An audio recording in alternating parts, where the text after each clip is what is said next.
Hello and welcome to a special episode of the Game Informer Show. I'm your host, Ben Hanson, joined by Javy Gwaltney. Hello. Suriel Vazquez. Hi. Kyle Hilliard. Hello. Suriel Vazquez, you've been playing a lot of Evil Within 2. I have. How is it? I like it, but I wish it were better. Okay. We're probably going to talk more about it next week because Okay. we're not talking about modern games. Maybe games on the horizon with Dragon Ball FighterZ for this week's episode. This week, we're diving in deep on Dragon Ball. We have to do it, JV. You know when you've tried to talk to your friends throughout your entire life, JV, about Dragon Ball, and they're like, all right, we get it with the nerd shit. Let's friends? move on. I'm sorry. When you talk to your teddy bears and even they're like walking out of the room because they're so bored, this is the episode where we unleash everything we've always wanted to say about Dragon Ball, focusing a little bit on games, focusing on Toriyama, really diving in deep. No more shame. Let's embrace this thing. It's huge, and it's huge for a reason, because it's good, everybody. Yeah. And even if you're not a Dragon Ball fan, we encourage you to stick around, because we've kind of shaped this episode like a funnel, where it's going to get nerdier and nerdier as it goes on. So if we're doing our job and we're good broadcasters or podcasters, we should be able to rope people in and convince them that Dragon Ball is something worth paying attention to. And in the comments, you can let us know when you tap out. Like at which bit of the conversation you're like, too nerdy for us. Yeah, absolutely. It's an endurance run. Yeah. It's fun to listen to people talk about things they're passionate about, even if you don't care. I love it. And again, out of the gate, we're Dragon Ball fans. There are Dragon Ball fans out there. It's a little bit like, Middle Earth or something, where it's an infinite spectrum. And there are going to be so many people that are correcting us, bringing up things from the Japanese side of things that we don't appreciate or didn't quite acknowledge, or maybe we're a little iffy on. We're fans. We're not experts by any means, so I'm so sorry for everybody if we get any small details wrong. We haven't read the Dragon Ball. What's that Middle Earth book called? The Simulacra? Yep, the Simulacrum. Similar. You got Dragon it. Ball. So, what is this episode? We're going to be talking about basically why we love Dragon Ball, history of Dragon Ball games, a little bit of the future of what we want from Dragon Ball games, why they're kind of tricky to make, which ties into our larger month of coverage about Dragon Ball FighterZ. Then, middle of the show, we have two exciting interviews. One is with Kyle Hebert, who is the narrator from Dragon Ball Z, also adult Gohan. So fun chat with him just about the character of Gohan, how he became the narrator, what that recording process is like. And then we dive even further into the recording process with Christopher R. Sabat, who plays Yamcha, plays Vegeta, produces a lot of the VO from his actual studio in Texas with the team down there. So they're the team actually tweaking the script a little and putting the amazing touches on the localization on the VO side of things. So he is a great person to talk to just about the transition in tone from Z to Super, what I think is a brilliant transition and just becoming more self-aware and more comedic and just absolutely nailing it. So it's a really enlightening interview. He also talks about how bizarre it is to record VO for the games before they've done the dubs for the show, because he brings up the good point that like Beerus was introduced in a game and we had no idea who he was at that point. So you just have to cast somebody and hope that it still works out when we have to do the English dub. And sometimes it's a little bit off. So the games are like a first draft. He also reveals some new details about the story and the story mode in FighterZ. So definitely stay tuned if you're curious about FighterZ or FighterZ, whatever you want to call it.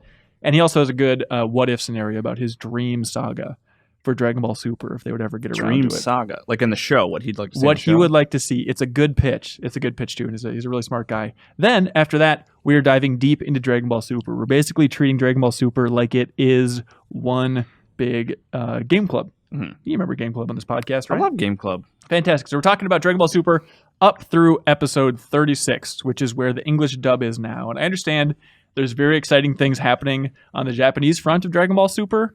We aren't going to dive too much into that. We haven't watched much past where the English dub is anyway, so we figure you got to cut it off some point, and that seems like a good spot. So it's in the tournament saga, if you want to call it that. Sure. And let's go ahead and commit to following up on that, right? I don't know about that. We'll see. I mean, I'm excited. One day we'll just talk about every episode. Yeah. So, JV, you haven't watched Dragon Ball Super, right? No, I've watched all the Dragon Balls up to GT and the movies. Fantastic. Yeah. Kyle, it's interesting. Everyone's kind of on a different page. You haven't seen any GT, but you're caught up on Super. Yes. You're good. You don't need to see GT. Which is actually appropriate to the timeline of the show, weirdly, so. That is true. Yeah. So this is a big frustration. Just trying to get people into Dragon Ball in general. It's like, where the hell do we start?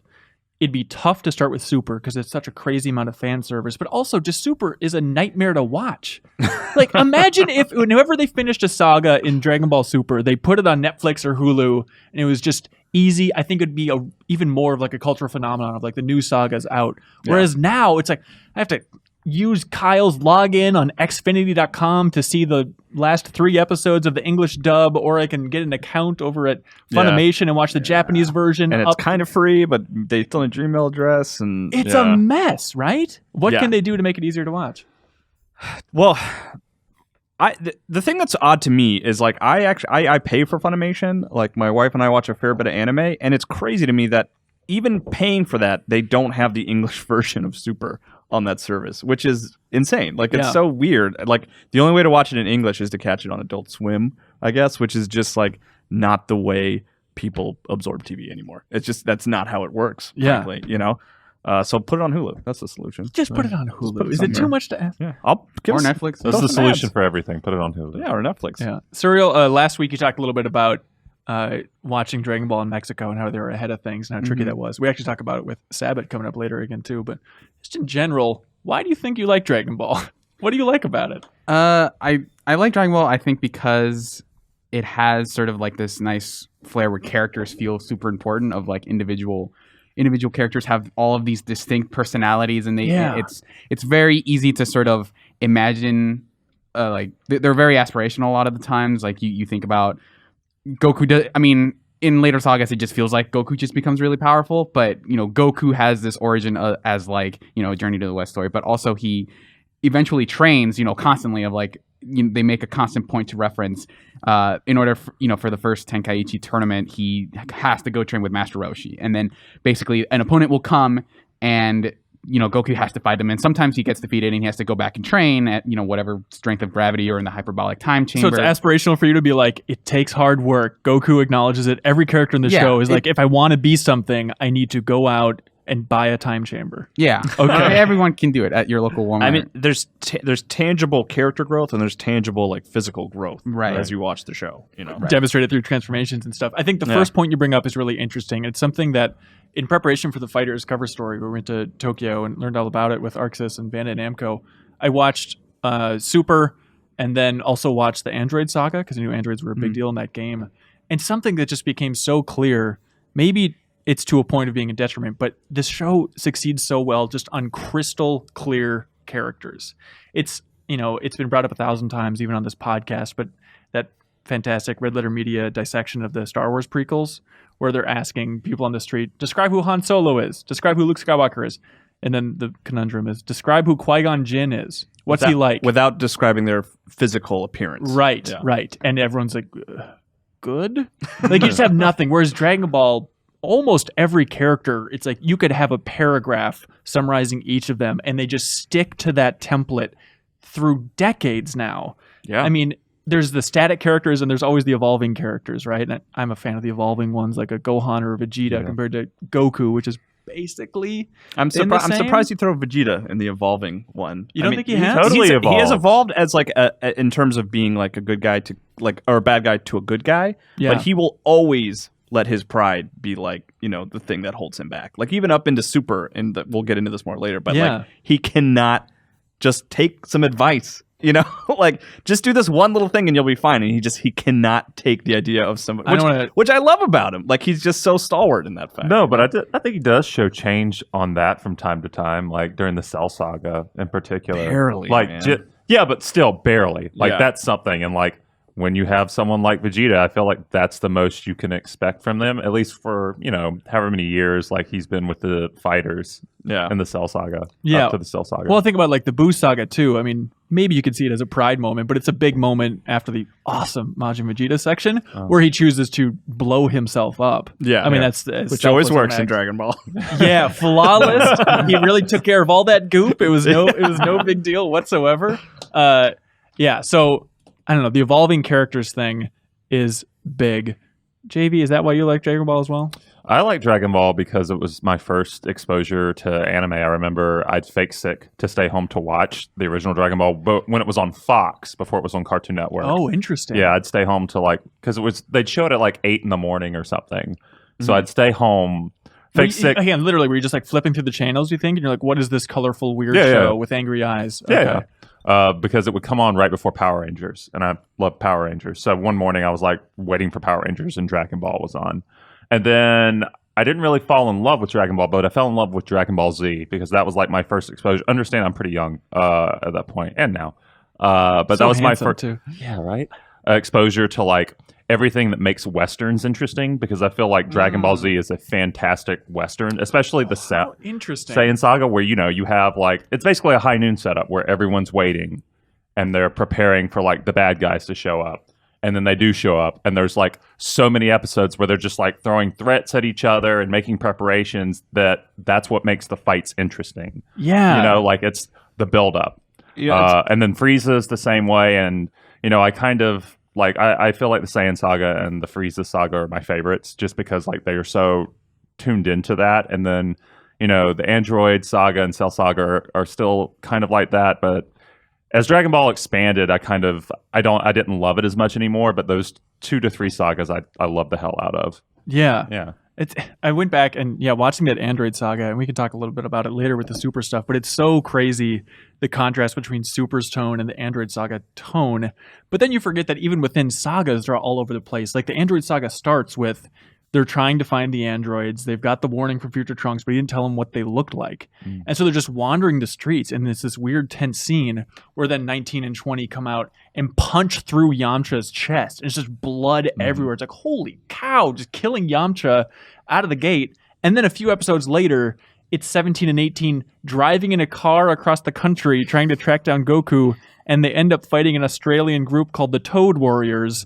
And it's just like this stupid Mad Max parody. But like I feel like they also like those episodes come at predictable places. Like they always occur like, okay, what is it, like the driving test? Piccolo and the driving test? Yeah. And then, there are a bunch of goofy episodes when the Cell games are waiting to start, where Goku and Gohan are just bonding.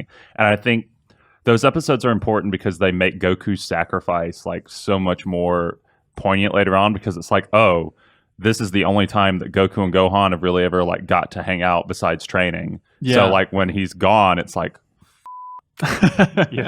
Yeah, absolutely. And something that I've learned to appreciate more with the show too is and it started, we can get into some Toriyama stuff in a little bit, but like it started in such a weird accidental way where apparently Shueisha, who's the publisher of the manga originally with Toriyama over there in Japan, Toriyama just, so it seemed like once they did the first tournament in Dragon Ball, like the manga was just flying off the shelves. So clearly the publisher was like, hey, do more of these fights and stuff. But Toriyama said, well, it's really hard to fight with Goku because he has such a stocky body. Like I can't do that cool of movements because he's got such a big head and such a weird character design. And in this interview, he said that's why he then decided to age Goku, so he can make him a little bit taller and more lanky so he could do more interesting fighting. And he said that the publisher was really against it at the time, like, don't change your characters. But that then snowballed into, I think, one of the most brilliant things is just zooming out and having this evolution of time. It's so rare to have a story, especially one that goes on for so many years, where the characters age and change. And it's just amazing. Like in Super, there's a moment where Piccolo is watching Pan, Gohan's kid, and we just stop and think about, like, this is amazing. How often do you get to see this relationship where Piccolo is training Gohan when he's a kid? And it really choked me up getting emotional. They're like, now Piccolo's watching after Gohan's kid. It's a crazy length of time. The other thing that I noticed from that interview, sorry to cut you off, you're fine. Go ahead. Is that he mentions that originally he wanted to make it an adventure manga of like, I just want to do something like Journey to the West, where it's just this traveling troupe and the settings change. And then they said, you want to do more fights, and going back. You want to do more fights, Toriyama? Well, because they told him, because these are very these are way more popular. And just going back and watching that saga of like the first tournament, where it's they have Master Roshi train Goku and Krillin, and then at the tournament, sort of he disguises himself as Jackie Chun, which is fantastic. And so the reason he wants to fight them in the tournament is because he recognizes how strong they are, and he doesn't want them to lose motivation if they win like their first tournament. So he dresses up as this like weird character, and it's almost immediately apparent that like even the characters are kind of like, this Master Roshi, and so there's a whole thing where he has to try to convince them that it's not him. But that fight when Goku makes it to the finals against Jackie Chun is such an incredible fight. Like it is a fight where they're just constantly one-upping each other, and it's sort of the first time that you see Goku like try to almost mimic his opponent because Jackie Chun does a thing where he makes copies of himself like after images. Okay. And then Goku like immediately does that. It's like, oh, I can do that, and he outdoes him. And then just the way that fight escalates of like it basically ends with like Jackie Chun throwing out a technique that he would normally kill someone, and you're not allowed to kill someone at the tournament, but he thinks, I think Goku can survive this, but I just need him to stop, because the longer this fight goes, he has insane energy. I'm not going to outlast him. Yeah. So he almost kills him, and then Goku, like by coincidence, just looks at the moon as it's full, and he just turns into the monkey, and there's a whole thing where Jackie He's an Chun, ape, please. Oh, so into an ape. But he's got a tail. It's weird. I've never really thought about that. So then Jackie Chun has to destroy the moon in order to like de-evolve him, and they still fight after that. Like, wait a minute, Jackie Chun destroys the moon? Yeah, Piccolo destroys it later on in Z. Then, well, right? it comes back. Yeah, That moon comes back. regenerates. He has to Kamehameha the moon in order to get Goku to stop being the ape, and then they still continue fighting after that, and it's just this incredible like knockdown drag out battle where they're just constantly throwing surprises at you, and it is the first time that you look at that series and it's like, this is something way different and like super cool versus like the early parts are really whimsical, and I like a lot of his visual design for a lot of stuff, but it all comes together in that first sort of way where it's the first time they use Goku's strength as a way to motivate the plot more than just, he's absolutely the strongest character and there's not going to be any contention. And he knocks out of the park so well that then you get in that rut that Toriyama is still in the year 2017 of like, well, we got to do the fights. But reading, it was a bit of a confirmation bias because you assume this is the case. And then reading the surprisingly tough to find interviews across the internet with Toriyama, like it's very clear that he just likes the adventure. He likes silly comedy. Like here's a quote for him where he says, "When it comes down to it, more than anything, I like drawing really silly, absurd comedies."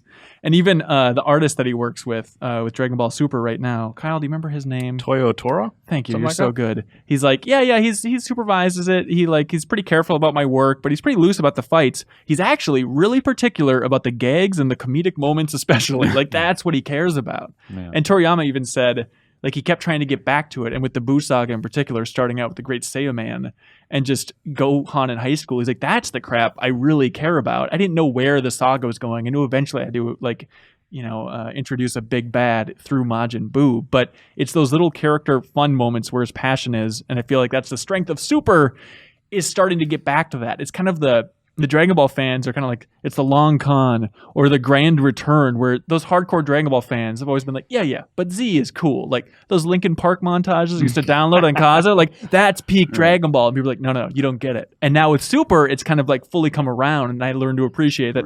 Yeah, maybe Dragon Ball and just the silly adventures is the way to go here. Yeah, because it's almost like the idea that the fights are boring if the opponent is just, I can punch real fast and I'm real like some of the best moments are when they introduce like a clever trick of like, I have this thing up my sleeve that I'm going to use, versus the times when they just run at each other and start like punching really quickly. Those feel like the fights are punctuated by moments of like them fighting normally, and then this character introduces like a new trick, because you got to have the what is happening moment and the shocked expressions. It's almost like a version of a serious version of a psych gag where it's like, all right, now check this out, where it's like here's a trick that I'm gonna pull on you. What are your favorite fights, guys? Oh God, that's a loaded question. I know mine right off the bat. It's Frieza. Yeah. Like just like the It's whole gotta be. it's gotta be Goku versus Frieza, right? I think, I really like that Jackie Chun fight. I mean, this is just recency bias maybe, but it's such a fun fight. It goes on for like 3 episodes. It's relatively short, but it's really like, you should maybe watch that entire couple of episodes leading up to it. Yeah. Because they do a great job of building up those rivalries. But it's that, and it's like the Frieza fight, I think, are probably the 2 best ones. It's tough because like the first ones you really get into. I was kind of a latecomer. Like I started watching Android Saga, and so especially I know everyone poo-poos the Buu saga. Don't poo-poo the Buu, but I loved a lot of stuff within the Buu saga, and I think one of my favorite fights is like the Super Saiyan 2 fight between Majin Vegeta and Goku. Yep. No, it's just really finally good. like unleash it. So much tension built up over the years. Like just finally go at it as hard as you can, even though Goku secretly isn't going at it as hard as he can because he's Super Saiyan 3. But that's not important for that detail. Super Saiyan mullet. Oh. Super Saiyan mullet. Gotta lose the eyebrows to get stronger. Kyle, do you have a favorite fight?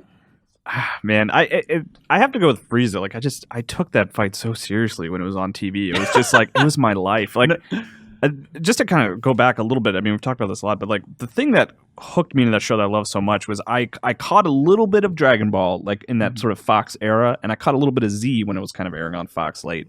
And even as a kid, I remember I would get so frustrated with the cartoons that I watched because they were every episode was so standalone and nothing really truly happened. Like, Yeah. you know, like I remember being a fan, this is a weird one, but like the animated adaptation of Aladdin on Disney Channel. Like, Totally. And like Batman animated series, which I adore, like everything was just so standalone. I remember seeing an episode of Dragon Ball and getting a next time. And I was like, wait, we're going like, the story is It doesn't have to continuing? reset. Yeah. And like that just wrapped me in so much for Z, and just to know that there were stakes and people could die, like it's kind of yeah. It's funny because like I took it so seriously, and that Frieza fight was so important for me to watch every day. And it's as you were kind of talking about now, like now as I'm watching Super, and I'm kind of older, it's only now that I'm looking back and appreciating the humor of the show. And really enjoying Super because it is kind of goofier and sillier. Yeah. Where like if you asked like the sort of middle school version of me, I would have been frustrated by the fact that they were making jokes. I was like, no, I want limbs getting cut off, and I want blood. I want androids punching through people's chests. There is a division, you know? and that stuff is cool, especially with the Bruce Falconer soundtrack, which I understand Japanese purists hate it. It means so much to me. Oh, the Vegeta theme? I think all it's those so themes good. are so amazing. The Perfect Cell theme is amazing. Super Saiyan 3's theme.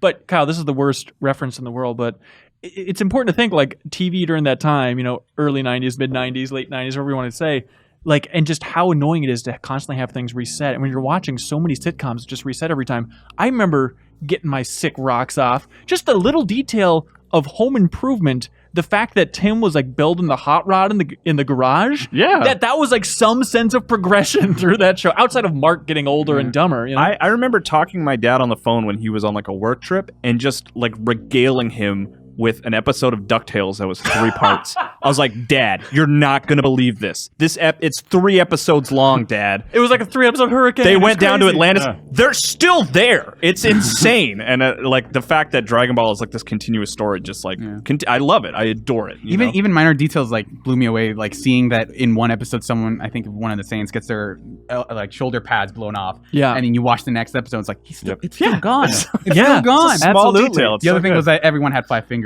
which is a thing that American cartoons didn't have back then. And that's what brought you in. I was like, You're what? Yes, I could high five every one of those guys because of the Yakuza thing. Yeah. Right? Real quick, if there's some background sound, there's weird construction happening in the building. But go ahead. Jim. Yeah, no, to hop back to what you were just saying about how everyone can kind of die. Yeah. I actually really like that because, you know, comic books have this problem. Where they kill a character off and they're like, that character's not dead. They're going to come back. But I feel like Dragon Ball, at least, or Dragon Ball Z, the fact that they had these rules in place where, like, oh, you can only use the Dragon Balls once to bring someone back, but there are also separate versions of the Dragon Balls. It sort of segmented that comic book problem. So it made it's still there. Like, you can bring someone back from the dead if you really want them But the to. fact that there are rules there to are it. rules as opposed to like it takes time. Yeah, here's a single issue where we're bringing a character back that's been dead, you know, for like 3 issues. And they always have to concoct some new sort of like plot line. Well, this one's from another dimension. He went back in time and did the thing. Versus like, if you die, here are the ways you can come back to life. Like it is a universe with rules, and when they break them, it actually feels like they don't even break them. It's just like, oh, here's an addition. Absolutely. And you're totally right. That's another thing that I love is everything is so murky and so much other fiction, and just having a universe with set rules to the point that I know they eventually get away from this, that there are literal numbers for the power levels.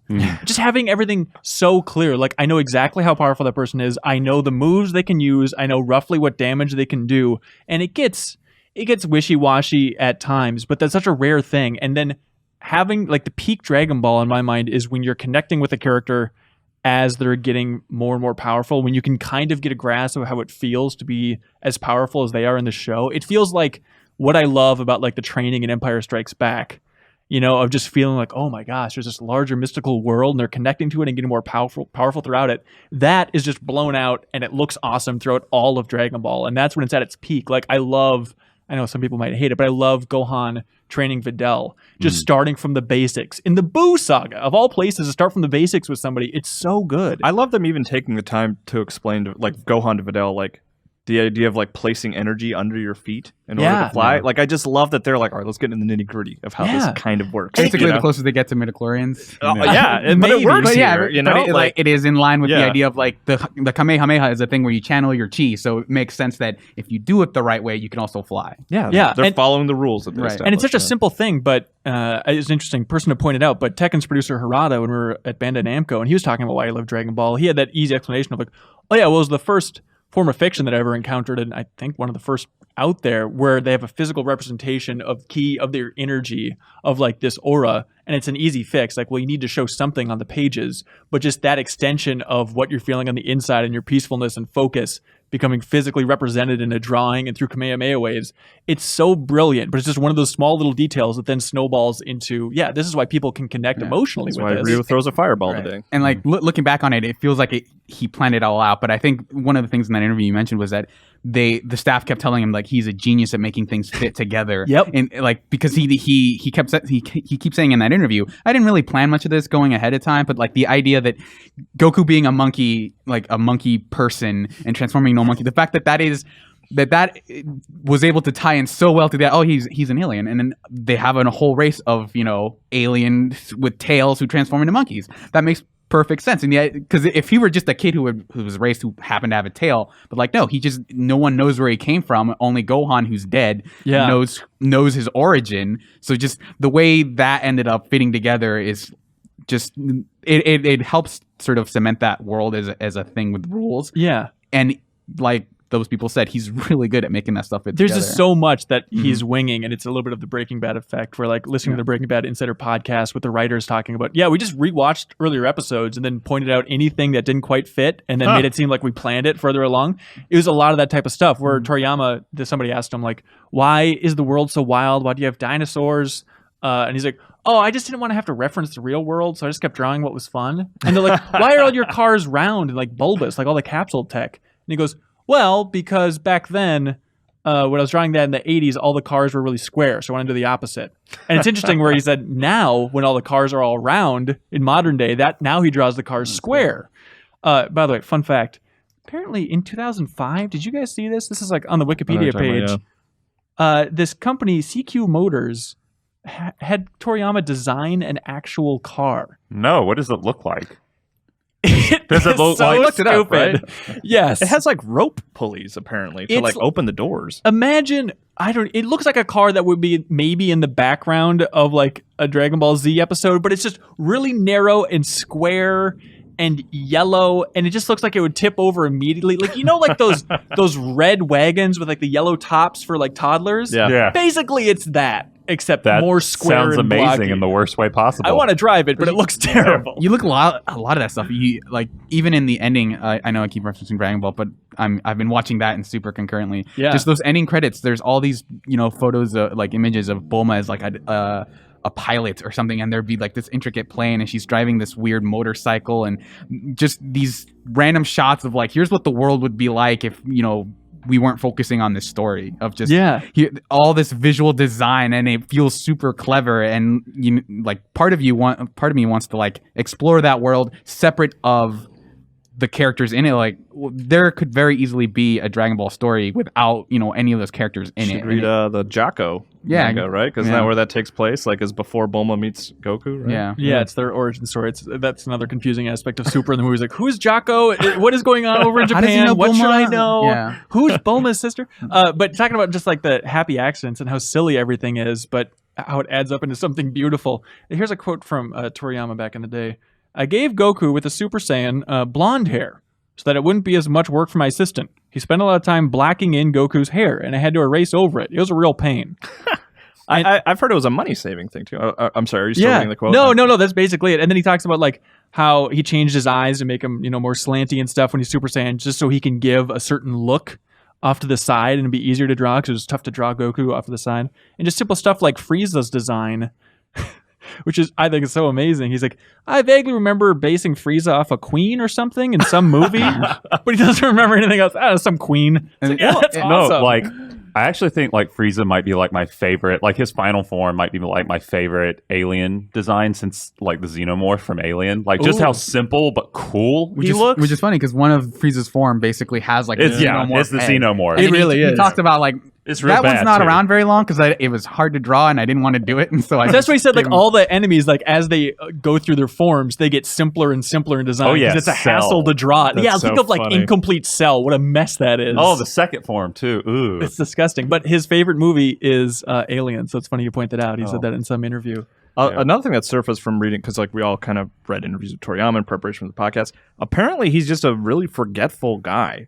Like he just totally admits that, like that, for example, like I was like a queen or something. Like even elements of the story, like apparently he just like does. I remember apparently, like I'd heard a rumor that when they started production on Battle of Gods, he like came in and was like, "Oh, what was the last Goku Super Saiyan? He had like red fur or something." Like he was supposedly he wasn't even like totally up to date on where Goku was in terms of his What Super they Saiyan. came up with GT. Like, Yeah. he'll forget characters. Like I think someone asked him about Mercenary Tao, and he was like, "Who?" Like, Yeah. and that was a character that he had, designed and drawn, and was kind of a I mean, major that's part. that's probably where the moon comes back. Yeah. But like Yeah. to be fair, like Dragon Ball has a huge cast, especially Yeah. over those years. So forgetting some minor characters. Hey, he makes it work, man. Yeah, I mean it works still. Yeah, absolutely. One dumb little question. They had there's a fun interview, I think it was in Shonen Jump, but where it was like sent in from the community. And it was just a fun, super blatant answer to everything. It was like, yeah, I don't know. Like, I say, like, who's your favorite Dragon Ball character? It's Goku.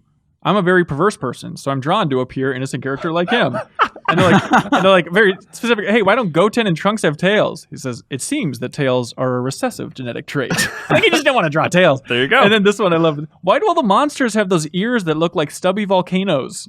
Like Frieza's final ears, and he goes, "It's just my personal preference. When I was a child, I imagined that monsters had ears like that. I don't know, whatever." No, I really like that. It seems like he just doesn't we have thought more about Dragon Ball, I think, than Toriyama has throughout the course of his life. Yeah, and it's amazing that he can still have such an emotional connection when it is just this distant. I thought a lot about George R. R. Martin too, thinking about how they're just taking these scraps and trying to create this show and all of Super based on just vague George Lucasian the ideas almost of he's just in this office, occasionally comes up with a vague storyline. Then that results in the movies, and I guess he's kind of shepherding Super, but it's not like he's writing this thing on a daily basis. Here. Which is interesting because in the beginning, most manga artists are like incredibly busy. Like they have to pump out 20 pages a week, and so I'm guessing it's like a complete opposite of that probably influenced how much of it he was making up as he goes. Like I can't think of like 3 sagas from now. I have to draw these pages and I have to think of stuff for this week. Yeah. So I think that a lot of the idea of like I'm just pulling stuff out of thin air, I think can be forgiven from that work schedule. I guess so, but even later on when he's not drawing, that's when it gets weird, where they say like, "Hey, why'd you go Super Saiyan Blue for Super Saiyan God Super Saiyan form?" And he's like, because we did red last time, so I thought it should be blue." Okay, makes sense. And also, it's so vague trying to understand how influential he is, how much he's spearheading, like the relation between kicking off the movies again, which he was coming up with the story for, versus the Dragon Ball Super and stuff. But it was interesting where he was talking about the role of gods and stuff and coming up with Beerus and Whis. And, he said like, gods are just good because they can do everything and they kind of reframe things in the overall universe. But then he made some reference to like, thank God that screenwriter came up with the whole God of Destruction thing for Beerus. So even that base level of like that Beerus is a God of Destruction. Apparently he said the screenwriter who he was working with for Dragon Ball Super, or, the first movie there, came up with that idea. So what do you guys think about Toriyama outside of Dragon Ball, his history with games? I love Chrono Trigger. Who doesn't love Chrono Trigger? If you love Chrono Trigger, you will love a fight coming up in Dragon Ball Super. I know you haven't watched it yet, but he basically fights Robo. Flaming Robo. I'm in. It's pretty good. But yeah, so Chrono Trigger is an obvious one. Then the Dragon Quest series, Blue Dragon. Yeah. All those, yeah. Toe Ball 1 and 2. If you want to That's right, yeah. PS1 fighting games, which is fun to look at if you've never seen ugly 3D PS1 Toriyama drawings. The thing I learned recently with Dragon Quest, which I thought, like, he has worked on every one of those games, which is, like, crazy. I guess he just does character design, pretty much. And apparently the director of the games will sketch his ideas for characters and give them to him, and he basically redraws them for him. Yeah, which I thought was interesting. I just assumed that he just got a paragraph of like, well, this guy's really heroic and wears a hat and sometimes he rides a horse. Yeah. I should know this, but it's an interesting analogy or a correlation between Dragon Quest and that series moving on and Toriyama and then Final Fantasy and Amano, where I think they do give that paragraph to Amano and then he draws the rough sketch because it's just tradition. So he gets for to Final start Fantasy. sort of from the beginning. Yeah, where Toriyama I think so. has something to work with. But it must be nice for Toriyama to have these side projects, like starting with Dragon Warrior, then obviously Dragon Quest, and even Blue Dragon, as strange as it is, which he once said, Blue Dragon will be a masterpiece, not simply because I'm working hard on it, but because the staff is expecting nothing less. And we all remember that Blue Dragon anime. I wanted to like everything involved with Blue Dragon. Real quick, on the topic of Dragon Quest, we had a classic in the issue of Game Informer. Kim got to talk to the director of Dragon. It was about Dragon Quest 8 specifically, which I haven't played a ton of 8, but you get you can have like a full tension in that game where you basically like power up. And he was like explicitly like, oh yeah, Toriyama had been doing Super Saiyan stuff at the time, so we just wholesale took that. And it's like it really is his hair spikes up when you're like full tension. Like there was no. They weren't beating around the bush anyway. They're like, oh yeah, we liked how Super Saiyan looks, so we used it in Dragon Quest 8. Even thinking about Dragon Quest 5, one of the things I love with Dragon Quest 5 is it tells the full story of this character's life, which kind of calls back to Dragon Ball in that way, of just a huge zooming out arc and whatnot. But it has to be interesting just thinking about Shueisha and publishing the manga and stuff. It's like they own Dragon Ball, but Toriyama still works there. So I wonder if he's propelled to do these side projects just because he gets to have more of a cut. If it's like, hey, you want to hire Toriyama, let's get away from that Dragon Ball and that confusing license thing through Shueisha. Let's go straight to the top, baby. Maybe. I don't know. Maybe he just likes working on video games. It could be. Yeah. There was I couldn't find the original reference and quote, but on Wikipedia it said at least that the Muscle Tower during the Red Ribbon Army storyline in Dragon Ball was inspired by Spartan X, in which enemies tended to appear very fast. In Spartan X, is it called Karate on NES? I think that's what it's called, right? Yeah, I guess so. Maybe he was a fan of playing games. Well, trust Wikipedia, please. Don't trust me at all. But Chrono Trigger, I think, is a masterpiece. Yeah, absolutely. Dragon Quest games, they have their fans. A lot of them are great. But I think from this fan base, Chrono Trigger is the way to go. And I guess, do you think that was probably a similar thing, right? Like he just got brought on to do character designs. I don't think he was involved in story really, just doing a lot of art and stuff. A lot of art, and it's funny reading interviews with the other, Sakaguchi and the other creators involved with Chrono Trigger, because they said that he only drew the illustrations from the front. And so then everyone's like, well, this is a video game, dude. Like, we need the full model. So there's a lot of work to try to figure out, like, what does Chrono look like from the side, from the back? And let's see. So Tarada, who worked on the graphics here, there's a quote from talking about the days of Chrono Trigger, and he says, also, I won't go into details here, but for Lavos' design, we argued a lot at Square about how Toriyama would have drawn it and how to capture his style. Toriyama would never draw something like that, and it got pretty heated. So I wonder if you just drew one quick sketch of Lavos, or if you had no connection to Lavos at the end of Chrono Trigger. Because it's a weird design. Yeah, thinking on it now, like, it does not seem like a Toriyama inspired piece of art. Like I kind of think of it, and that's what I liked about Lavos, was he kind of seemed like there was everything that was kind of fun and Toriyama-esque about Chrono Trigger, but things got serious when it came to Lavos, and his design changed as a result. So I wonder if that was the case. Maybe he just did the main cast and was like, all right, just give him a list. I mean, I think it works ultimately for that game, like you say, Kyle, because it Lavos is something otherworldly. So it makes sense for like something that's like that evil in that world to appear like nothing else. They just forgot to send him that character. Oh, you should draw Lavos, or he just said like, no, I don't want to draw. That's hard pass. Give him the volcano ears. Call it a day. That's lava. Come on. We wanted to have Andy in on this podcast to tell a story about Toriyama. He was out sick today, which is a real bummer. But apparently, back in the day, Game Informer was going to put Chrono Trigger on the cover. I think in that era, it would have been like a review issue. And so they were going to have a full spread for Chrono Trigger, which would have been amazing. Custom art drawn by Toriyama. And Square was like, yep, we're good to go. Let's do it. And apparently they're like a week away from making this happen. And then they said, nah, we can't make it work with Toriyama. And Andy's like, why? What's going on over there? It's like, well, Toriyama doesn't want to do the cover art for Game Informer because his drawings are worth a lot and they'll go on the black market. The issues of Game Informer, I guess. That's what we got from Japan, right? Right. And which was, by the way, it was before our time for all of us. Yeah, absolutely. Suriel was barely born, but still the idea of just thinking like, oh, I can't do art for a magazine cover because then people will sell it, and that black market price, that Diablo auction house, will just skyrocket. Doesn't affect Toriyama at all, but yeah. Okay. And so they had to pull it, and then that's how Lunar ended up on the cover of Game Informer back in '95 or whenever that was. I would have loved to see that cover. Yeah, weird deal. Yeah. Dragon Ball games. What works? What doesn't?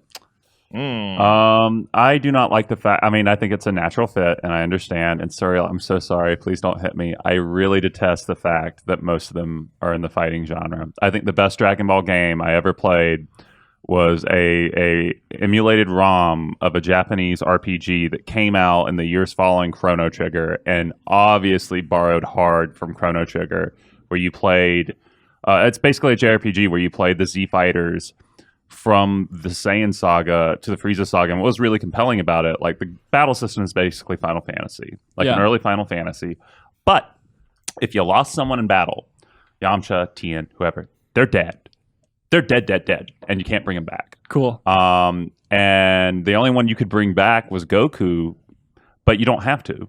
And like, there's this part in the Frieza saga when you're fighting Frieza where Vegeta can take his place and go Super Saiyan, and it just does a lot of really cool, weird things for a game that's from like 1996 on the Super Nintendo. Yeah. And it never made it stateside.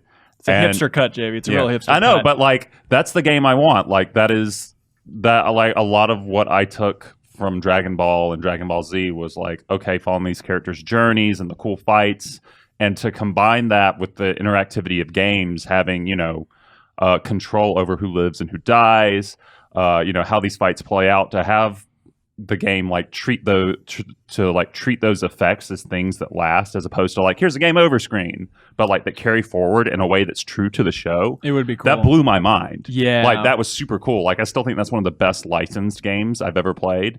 And I'm super bummed that we haven't gotten anything over here that's like that. Like, I know we've had like Game Boy Advanced RPGs and kind of action RPGs, but the DS Attack of the Saiyans from Monolith, from the Xenoblade team, I think is a great. Yeah. That's what I've heard. But like, that's the kind of game I want. Like a game that leans more into Chrono Trigger and Mass Effect in terms of like, okay, you can have like all these sort of RPG battles, but your choices, or like even Fire Emblem, where like your choices are carried out through the rest of like the saga and the game. Like, that's the game I want. Yeah, for sure. Suriel, Budokai, I think we all love Budokai. Yeah. Tough to go back to. Do you feel like it holds up in any way as a fighting game, or was it just a not bad licensed game back in the day? I haven't played it in years, so I wouldn't be able to tell you, but I feel like the idea that combo, like special moves come out of combos, is kind of a weird, which I guess isn't too crazy, because I think in modern fighting games it's sort of how it goes. You start with a light puncher and end with a special. But the idea that here's your list of combos and like here's what they lead to, I think is kind of weird. But I do like the idea that you can sort of outfit your character of like, okay, I'm going to give Goku these capsules, and that's what's going to determine his move list to some degree. Yeah, even if like seeing those moves, especially in Budokai 3, there were some of those moves that would take forever, and you just have to watch them again and again and again every fight. Yeah, but it had like fun little interactive things within it to try and liven it up some of the time. I mean, Budokai 1 was like a revelation for me at the time. Like, I was super into Dragon Ball. There wasn't, I'd heard stories of Final Bout. I remember talking to a friend that was like, oh no, man, there is a Dragon Ball video game. The Blockbuster by my house, they had one copy of Final Bout, but I've never seen it there again. It was like urban legend, like in my town. And then so when Budokai came out, it was like a brand new, Dragon Ball game. And I just the act of like inputting combos. I remember playing as Trunks a lot and being able to basically pull off his attack that he used against Frieza in the show was awesome. Yeah. And it was just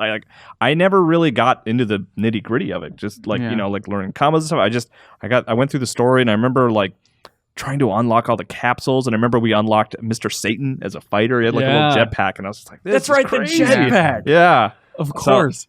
Which is funny. I loved it so much. I actually never really got into 2 or 3. You could skip 2. I can skip 2. It maybe gets too much crap, but like the structure of the story mode and the world map is really dope. Like I loved Budokai, played a ton of it, and then I kind of exited away from Dragon Ball games for a long time, and then I came back for Battle of Z. Well, I'm curious. You wrote about in the new issue of Game Informer the history of Dragon Ball games, and I remember playing Ultimate Battle 22, but you said that like it came out in Japan and then they released in the States Is it after Budokai even? Yeah, Yep. That's crazy. The they PS1 game. They went on this like I don't know if it was Sony, but there was like a blitz of republished PlayStation 1 games like halfway through the life of the PlayStation 2 because it was backwards compatible and Dragon Ball had become popular. So Final Bout got another reprinting, and Ultimate Battle 22 was it came out as a new Dragon Ball for the past generation, which is really weird. Yeah, you know? Right. But they were both, and everyone said they were both awful. They're real bad. Yeah. Well, yeah. I didn't Especially realize- Ultimate Battle Especially 22. Final Bout. Like Oh, Final yeah. Bout's really bad. Hanson sent me some YouTube videos of Final Bout. The voice acting's hilarious. Because it's pre like Funimation, right? Like Yeah. Vegeta's voice sounds ridiculous. What does he say? He's going up against Frieza, and he's like, remember. "You suck." So he has some dumb line. Yeah, It's it just comedically But bad. it sounded nothing like Sabat, and Yeah. it just is bizarre to see a picture of Vegeta and hear a voice that just sounds like some dude who's not mad. Yeah. I know you guys have been watching for like some of the Japanese episodes for Super, but Yeah. you know, have you ever gone back and watched any of the Japanese versions for like the regular sagas or like out of Z? I'm Like, sure Some here of and the there. films, Yeah. I kind of would Yeah. watch bits and pieces of it, but 'Cause- yeah. because I used to, because they came over here slowly, especially Boo. Like it feels like there was like a 1 to 2 year long wait between like the end of the Cell saga and the Boo saga or something. Mm-hmm. Yeah. So me and my friends, because we were huge nerds, like we download all the episodes in Japanese and watch them in like Real Player or something that's just out of date. Hell yeah. And like I do feel like it's sort of a Cowboy Bebop situation where the English voices are better, except for Goku. Like the actress that does Goku and like the Kamehameha is so good. You like that old granny Goku Yeah, from I Japan? do. I do. You I love it. are the most hipster ass hipster I've ever heard in my life. No, it's Jesus, good. Yeah. it's not I like good. it. I like it. It's so high pitched and gross. I love Goku's English voice. I Yeah. genuinely prefer the dub, which is maybe for sure.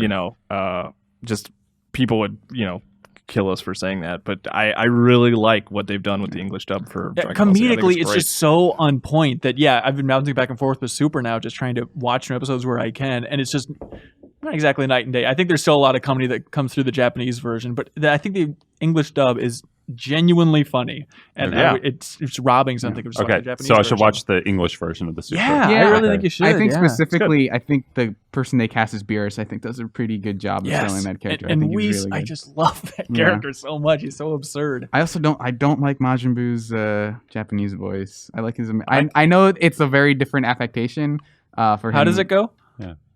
It goes a little For- something like this, Suriel. I didn't. Which one? I don't know. Just the I Japanese wanted you to one. scream in a high pitched voice. I don't, is that the Japanese Boo? Yeah, like Okay. it's very. I don't know. It's weird.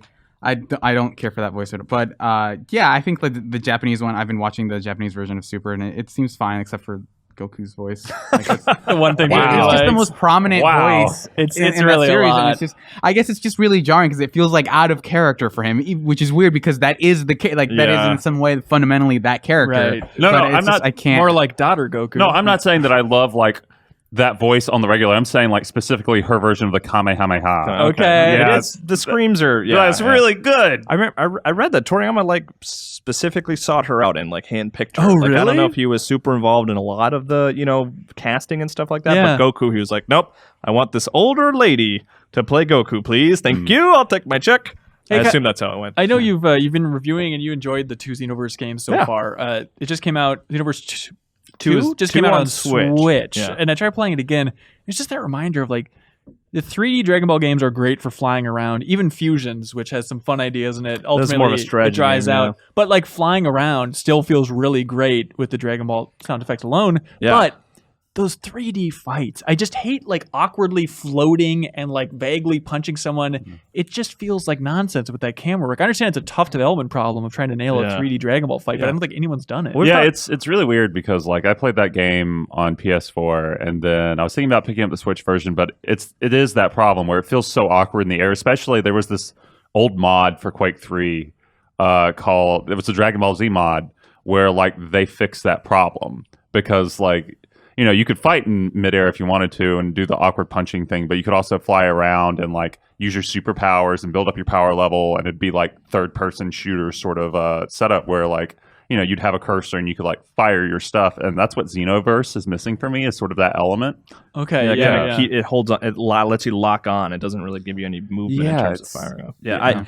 Those Xenoverse games are fun. Like I do enjoy them, and I think we've talked about it a couple times, and I've said in my review, like the main reason I have a decent time with them is because of that hub area where you can just kind of hang out. There's like tons of people who are just have all their weird stuff that they've like unlocked. So it's like all these weird Dragon Ball references in their clothing, and you can just kind of walk around, and the sound effects really do, sell it a lot. And just flying around that area is super fun. And then the fighting is kind of like, well, I guess I'll do that so I can unlock more stuff to wear in this like hub area. Wow. Yeah, it's weird because that hub area is hideous. Like it looks like a 2001 like era MMO sort of thing. Yeah. Oh yeah. But like the second Xenoverse 2 is certainly better than 1, but I agree with you. Yeah. But like, like you said, like having that area filled with like so many people like just wearing like the oddest combination of crap from Dragon Ball is great. Well, even just got making like Frieza's horn and like a Saiyan shirt. Yeah. I love that they just call it too. When you're making a character, you can make a Majin, which I'm still confused. Like, I guess that's a race. I thought just Bibbidi or Bobbidi invented it, but okay, that's fine. Bibbidi,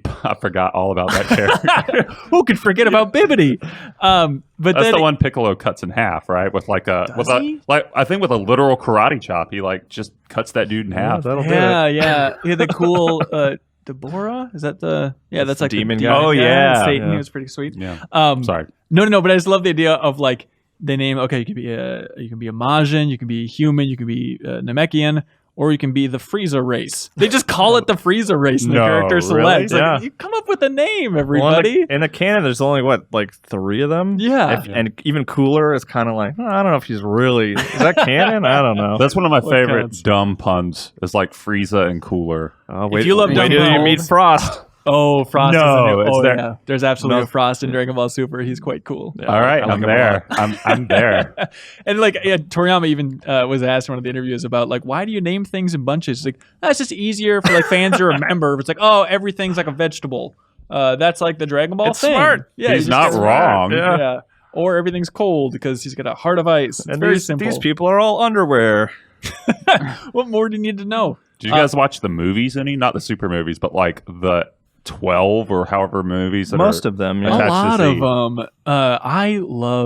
I always call it Fusion Revival. Is it Fusion Reborn? Reborn, I think. Okay, I only watched it in Japanese because I'm a pretty cool guy back in the day. But that movie has some amazing fighting in it. Oh, is that the one where they go to hell? Yep. That's one where Hell comes back to Oh, Earth yeah. and Gotenks fights Hitler in the Third Reich. It's awesome. Oh yeah, and Gohan. Yeah, I remember that. That's one of my favorite bits where Gohan like kills Frieza with a punch to the stomach. And- Like, yeah, just and that Cell. fight's over. Yeah, like Frieza and Cell are like, we're here, but we're back for revenge. And Gohan's like, you guys don't realize that I've been training my ass off. You guys are, and just wipes them out. Yeah, so that's- good. Yeah. I think my favorite one might be the second one with Cooler, where he comes back as like a weird nightmare hellscape machine. I haven't I seen that. really like that one too, and Yeah. it's funny because looking online, the general perception is like that people don't like that one. but it's so cool. But yeah, he's like, there's the scene where like Goku has to like break out of like a machine, like, Yeah. and he's like fighting a computer system. It's really, I Yeah. really like it. It's yeah, really Hanson, cool. if you've seen Akira, right? Yeah. You know that bit Yes. with like the flesh monster at the end? Right. Imagine that, but like that's the whole movie, And that's but cooler. replaced with like, like a metal robot Yeah. instead of like Cooler gets like cloned into a robot. and it's He's super like AI. weird. You know, I take it back. Dragon Ball's dumb, you guys. This is stupid. It's super good though. Wow. I did one quick thing about those movies. I actually watched them a lot, especially Tree of Might and World's Strongest, Yeah. because I taped them off television, and those were the ones that were very rewatchable. As opposed to like the show, where maybe I would like record like a 20-minute episode like that. I could go back and watch World's Strongest over and over. I do feel like 12. That's the Fusion's Reborn. Yeah, one, yeah, is yeah, the that best one's one great. That's the one I enjoy the most out of all the because it's so stupid and glorious and great. that literally Hitler is looking at Goten and Trunks, and then they go Super Saiyan, and he like basically gets a boner where he's like, blue eyes, blonde hair, you're the perfect species. Like, it is so over the top. But the fighting with Janemba? Jalemba, Jamba. I don't know what it is. but he Jambalaya. looks super cool. yeah, and he's like teleporting around all over the place. Also, If- that's where Goku and Vegeta mess up the fusion and become Yeah. the Oh, yeah. fat one for a while. Yeah, fat So- one. Yeah. If you're ever like hosting a party or something with a bunch of dorks and you just want something fun to put on in the background, have you guys ever seen this movie from 1991, called Dragon Ball: The Magic Begins. It's like the first live action. It's a foreign film, right? Like, it's, yeah. I've heard of it. I haven't it's from seen it. I've seen clips Taiwan. of it on YouTube. Yeah. Yeah, it's vaguely unofficial, confusing, but it is like the story of Dragon Ball, and like Master Roshi and Goku are in it, Krillin's in it. It is fun to watch as a novelty. Right. It's like in the level of like the Star Wars holiday special. Yeah, right? for sure. Yeah. And just like you can find the full thing on YouTube. It's one of those raw daddies. And when you want to clear that party out, Yeah. you throw on Evolution, and you're good to go. That movie is so bad. And The it's not car even scene. fun bad. No, it's just so bad. So Goku's fighting some guy in high school. The character no one can forget from War of the Worlds. I mean, he plays Goku. If you remember that, he's the son from War of the Worlds. And then this bully tries to punch Goku. And Goku dodges him, and the bully punches a car window instead. And then Goku looks at him and said, "That's gotta hurt." And that's about the highlight of that movie. No, but then he slides back and forth on the hood of the car with his hair. Oh, really? Yeah, like that's right. You know, It's Stephen so Chow almost directed that movie. I would have loved. He produced it. He produced it. I would have loved to see him directing it. I mean, though. yeah, I because would watch that. I walked out of Kung Fu Hustle actually going, man, I want to see a Dragon Ball movie like this. I thought you almost said that, like, that sentence ended. I walked out of Kung Fu Hustle. And I was about to be like, You were about to what? like that. Why would you do that? No. Like, You watched the full movie and walked out. yeah, it was As like, you do in a movie theater. Yes, okay. yeah, no. Fantastic, guys. Dragon Ball's good. Do you want to learn something from the people that actually helped make this and bring this to life? Yes, sure. All right. Well, first up, we have Kyle Hebert.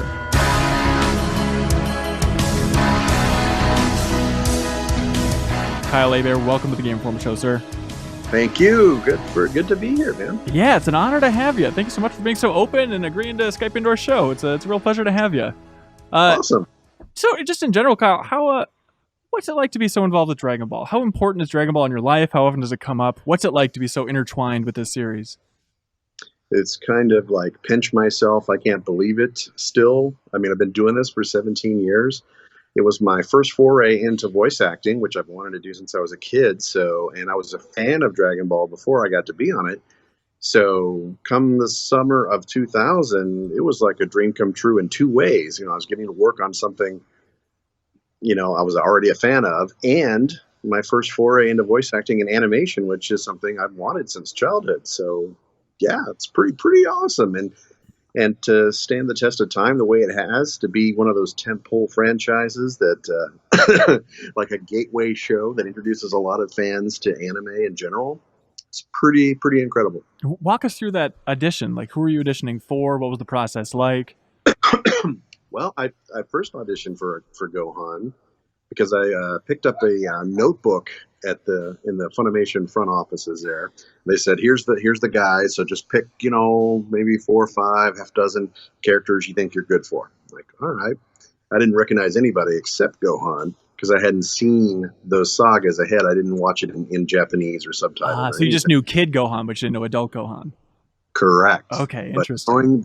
Knowing that he was going to be an adult, it's like, that's the one I want to read for. And other characters were more minor. Then I ended up getting a call back like 2 weeks later and ending up doing things like small episodic little bit parts on the Bardock special. When it's the end of the Cell saga, there's some little filler episodes before Gohan goes to high school. And that was my first foray into it. And then when they got to that story arc with Gohan at Orange Star High, they said, congrats, we like your audition and do all that. So I got really, really lucky, It's my first time to read for Funimation. Heard about it through some coworkers at my old radio job. I used to be a DJ on the air with Radio Disney. And and they found out about open auditions, and they knew how badly I wanted to do something like that. So, yeah, it all just kind of fell into place. That's amazing. So, I mean, you've gone through the saga so many times. Is there a particular chapter of adult Gohan's life specifically, I guess, that you're most attached to, that you get the most enjoyment out of, that you feel like there's the most meat on the bone of storytelling-wise? Well, there's moments in the Otherworld tournament when he turns Super Saiyan 2, he powers up for the first time, and that, like, oh my gosh, it's like hair on the back of my neck. I love the fight with Majin Buu. I love that what's going on, what the fans tell me is going on in Dragon Ball Super currently in the Japanese version. that we're eventually going to get to dub into English. So it's like, make Gohan great again. How does that work? So you get a lot of fans tweeting at you like, holy crap, you're not going to believe what's going on with Gohan now in the modern day Super? Basically, you know, they don't get too spoilerific because I don't want to know everything, but I just was like, is he cool? Is he actually going to bring something? You know, his potential's not going to be squandered this time. Gohan has always been my favorite character. Like, you know, calling dibs on characters with your friends was a big thing for me, my dopey friends back in the day. And I was like, well, Gohan, just unlimited potential. And the Mystic Gohan storyline, and even his relationship with Videl, I always just loved towards the end of Z there. And I feel like it's at an exciting time in Super where the tease, at least at the end of the Frieza saga in Super, is Gohan's back, baby. He's going to train. He knows he has to get better. Is it weird to be rooting for this fictional character to get stronger so he has more airtime? I guess that's the actor's conceit. You know, you want more screen time? It's like, yeah, because some of the most fun I've had with that role, something I forgot to mention, was the Great Saiyaman stuff. I mean, yeah, it's silly and everything, but man, what a blast to get to play just this dork trying to fit in and all that stuff. Yeah. I mean, talking about the silliness, what do you think about the tone of Super in general? It has certainly struck a new tone. I'd imagine some fans kind of want a more serious take on Dragon Ball, but I just feel like Super nails it. I'm curious, from your perspective, what do you think about the overall flavor of the Super series so far? I think they found the right balance. I do agree with you, because fans do love that quirky sense of comedy that's been there in the past two movies too. Oh, amazing. Leading up to Super, and it's like, it's legitimately funny, it's legitimately touching, and it's legitimately action-packed too. So it's like, I think it's delivering on all fronts, a little bit of what everyone wants. You know, the people that are hardcore into Dragon Ball, they like the comedy. People into Z like the action. And this is that good hybrid, that blend of everything that people would want. Yeah. Hey, from like the outside world, what do you think people don't appreciate about what it's like to be a main voice actor for Dragon Ball? What are the details, or what consumes more of your time that we would never think of? Well, I mean, we do go in and record one actor at a time because we are matching the lip sync. We have to look at the physical animation of it and preview it in Japanese so we get the context of how loud or soft to deliver the line, and then we do it. And then once the director's happy with the take, then we move on to the next, fast forward the episode to the next line of dialogue and fight sounds and all that stuff. And as popular as anime is, people seem to think that, oh, Dragon Ball's a huge property, you must be rich. I'm like, no, anime dubbing is like the low end of the totem pole in terms of voice work. It's not a lucrative thing. So you really almost have to kind of do it for the love. But it has afforded, it's opened so many doors in terms of my voiceover career. I've gotten to travel the world and go to conventions and see things I never otherwise would see. So it's like the payoff is in spades, getting to impact people's lives in a positive way and helping open the door to them to check out other Japanese shows and read manga and gaming too. It's just, it's really interesting. When I did it back in the early 2000s, and going to the convention scene ever since then, and watching these kids grow up and then have families of their own and introducing their kids to it. It's generational, just like Dragon Ball itself. Oh, wow. Yeah. What's the most common piece of feedback from fans at conventions then? Do they want you to recite a line from Gohan? Do they want you to, I don't know, shout Hadouken because you're Ryu as well in the Street Fighter series? They want to hear a little of everything. You know, I'm also the narrator on Z. So like, next time on Dragon Ball Z, you know, I get a lot of that. I get a lot of Hadouken. Get all that stuff. I'm like, fight you? No, I want to kill you. People like hearing that. And it's like the thing I think I hear most. I mean, it makes me feel old, but in a good way. It's like, hey, you were my childhood. And like, you know, it's like, hey, that's pretty awesome, because not many people get to say that they were part of one's pop culture, you know, raising, I guess. Yeah. Also, just thinking about the connections from your mouth, from your tongue specifically, Kyle, thinking about playing Ryu as well as Gohan, do you think at all about the connection and the history of the Hadouken and whether or not it's connected to Kamehameha? I think clearly the developers over at Capcom must have been influenced by the Dragon Ball series. I think a couple have even mentioned that in passing, but do you think about that odd connection between those two talents? I do. I mean, the move is so similar that I have a glossy headshot that I take with me to conventions, and it's me posing in that pose, and they say, "Is that a Hadouken or is that a Kamehameha?" It's like whatever you want it to be. It could be either or because I belong to both franchises. I think technically, Street Fighter. Well, what was first? What was first? I think Dragon Dragon Ball would have to be first, right? Yeah.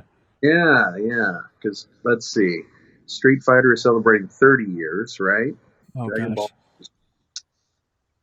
I mean, they're pretty close in terms of the timeline. Yeah, definitely. I gotta track down and see if there's like a concrete example of Ono or someone over there on Capcom saying like, "Oh, clearly we're inspired by it." But talking about games, since this is the Game Informer show after all, what's it like to record for the Dragon Ball games versus the show? Well, video games pay more. That's on a more some aspect. Let's see. Well, we don't typically have a lot of footage to see, so there's nothing to really dub per se. We're really looking at an Excel spreadsheet. Does that make it easier overall? Yeah. What's that? Does that make it easier overall to not have to be so strict with timing? Technically it is, but sometimes you are limited on timing based on the Japanese audio because it's being animated to the Japanese audio. So we have, 5 seconds to say this line in Japanese. So we have to take no more than 5 seconds in English. Right. And then, it's the gift that keeps on giving. You think you're done in one session, and then 6 months later, we have a session for the DLC, and then we have That's gonna be fun. But it's a different recording studio you're going to, a different director, or is it consistent?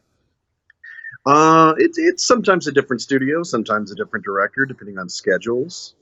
Certainly different companies. Funimation licenses Dragon Ball Z to video game companies to produce games like Xenoverse 2, now available on the Switch. Hey, hot damn.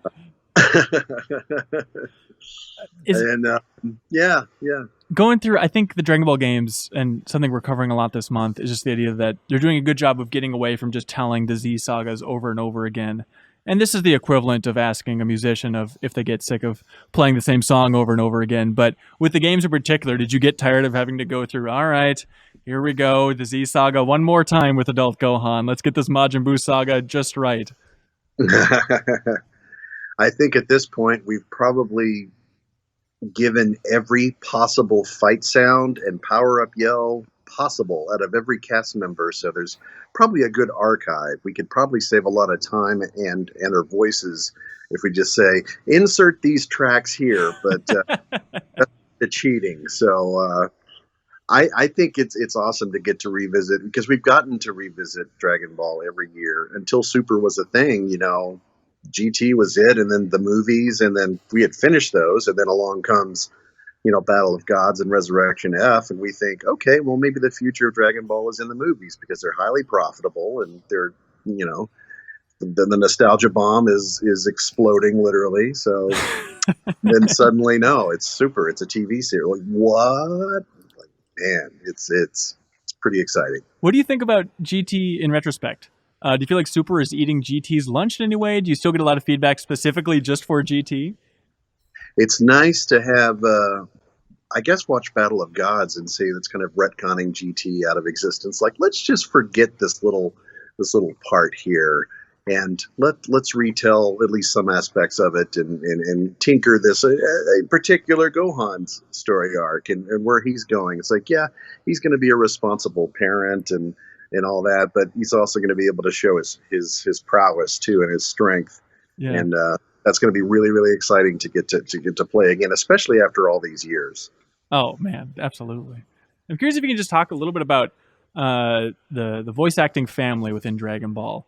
Are you hanging out with the same people at conventions? Is it the same person directing you for the show time and time again? What is the community amongst the actors like for Dragon Ball? But with the voice acting, it can be a lonely existence, except in the case of cartoons where the entire cast gets to record together. But since Dragon Ball is anime, we have to come in one actor at a time. So we tend to see each other maybe in passing as one session ends or begins, or maybe more often on the convention circuit. So yeah, we'll be doing Q&A panels together, signings together. Maybe during our off time, we'll go to a bar and catch up or grab dinner. And it's like, man, this is so ironic. We live in the same town sometimes and we don't even see each other. We have to travel across the country or the world just to hang out. But that's the way it goes. the freelance nature of voice work is everyone's going every which way, and you never know who you're going to run into from day to day. Yeah, I think I see in the credits. Is it true that the voice of Vegeta then is like the voice director in the booth? Yeah. But yeah, it's Vegeta, Piccolo, Yamcha, directs. He's juggling a lot. Absolutely, him and Sean Schemmel, voice of Goku. They tend to pair up and go to a lot of conventions together, and they're hilarious. Just great guys. Are you beyond notes at this point when you're in the booth? Is there ever any feedback that's surprising of like, oh, they have a different vision of adult Gohan than I do? No, what's nice about it is that Chris Sabat has told us, it's like when we were recording Kai these past few years, Yeah. we have all this extra acting experience under our belt since the early Z days. So it's like, hey, we get to bring something new to the performance, but we know these characters. So it says, honestly, I trust your intuition about, you know, how you want to read things in general. I mean, I'll still guide you as the director, but you know, you guys eat and sleep and breathe these characters, so just breathe it to life. What do you think you added to the Kai performance that wasn't in the original Z one? I'm sorry, one more time? What do you think you added to the Kai performance in particular that wasn't in the original Z cut? Experience. Okay. I think generally just experience is what everyone brought, and I think they're better performances. They're faithful scripts, definitely more faithful to the original Japanese translations, and I think you know, because I mean, Kai's controversial. A lot of people say, "Oh, it cuts out the filler. I like the filler," or it's like, "I like the original better." But I think just from an acting standpoint, I think it would do a lot of fans good just to check it out and say, like, hey, what do you think? Since everyone is 10, 15 plus years on in their acting careers, and we can breathe this other, you know, it's not like we're erasing Z. It's still on the shelves. You can still get it in Blu-ray and high def and all stuff. So it's not like it's trying to erase and do it like a George Lucas sort of thing. You know, Kai's just an alternative vision of it. And we're all pretty proud of it. Do you have revelations about Gohan as a character at this point? Is there something even you learned in that gap before recording Kai, or something that a fan says to you where you realize, like, oh, I've never appreciated this about Gohan's character? Like, what was the last revelation you had about Gohan? God, it may have just been early on that he showed his true colors. You know, he's very innocent and naive, and that innocent quality, and yet very, very strong and trustworthy, and all these very, very positive aspects that are inspirational to, you know, kids or anyone growing up watching that sort of thing.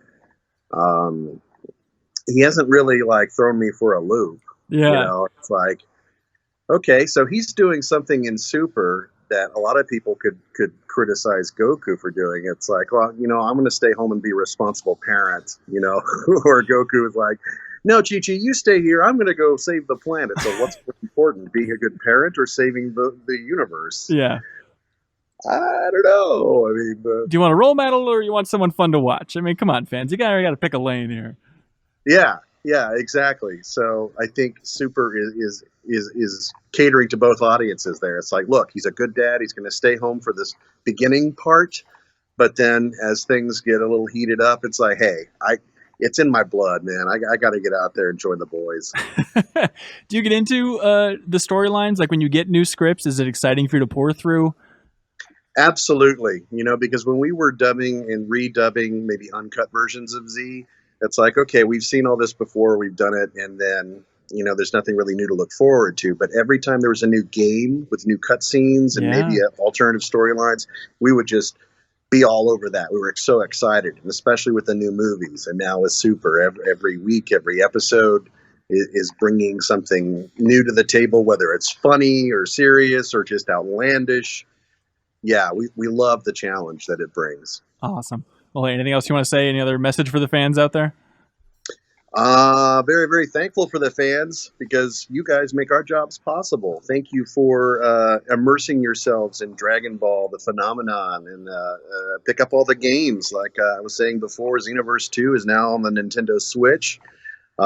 We've got new games on the horizon. I'm sure you guys have seen some footage. Hopefully they call me because, you know, Gohan is He's available.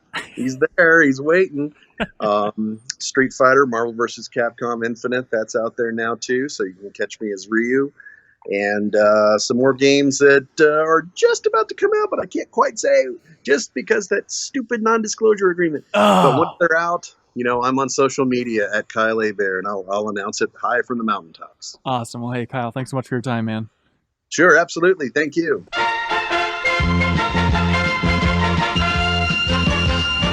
But that's not it. Adult Gohan. We also got Vegeta. Here's Christopher Sabat.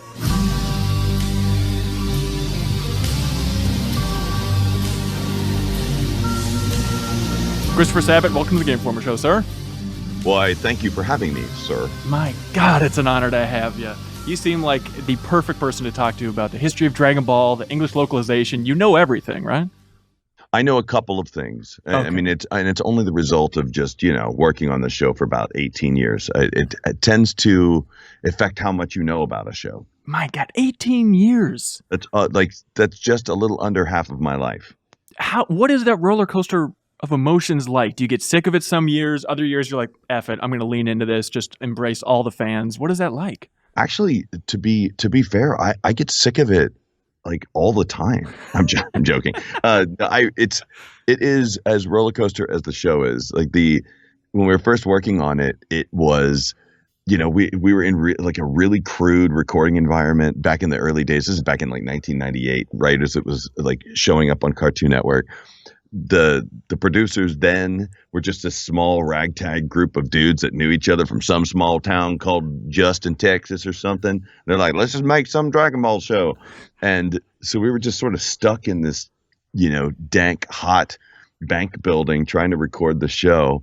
And back then we were racing to get it on television. And because our technology was so junky back then, it took a long time to dub each episode. So we were racing to get it on television every day. And it didn't matter if I had screamed 40 hours in a week. If there was one more episode to do, I still had to scream one more episode. So you can imagine how that would affect you, from an emotional standpoint. Well, it's interesting you bring that up. Yeah, I was watching another interview with you and you brought up the interesting aspect that I never really thought about, but like you brought up that it's tough not to be connected to a character when you've screamed as them and like really fully exerted yourself time and time again. Like that just naturally bonds you to a personality of a character you're playing more than maybe the average acting performance. Is that fair to say?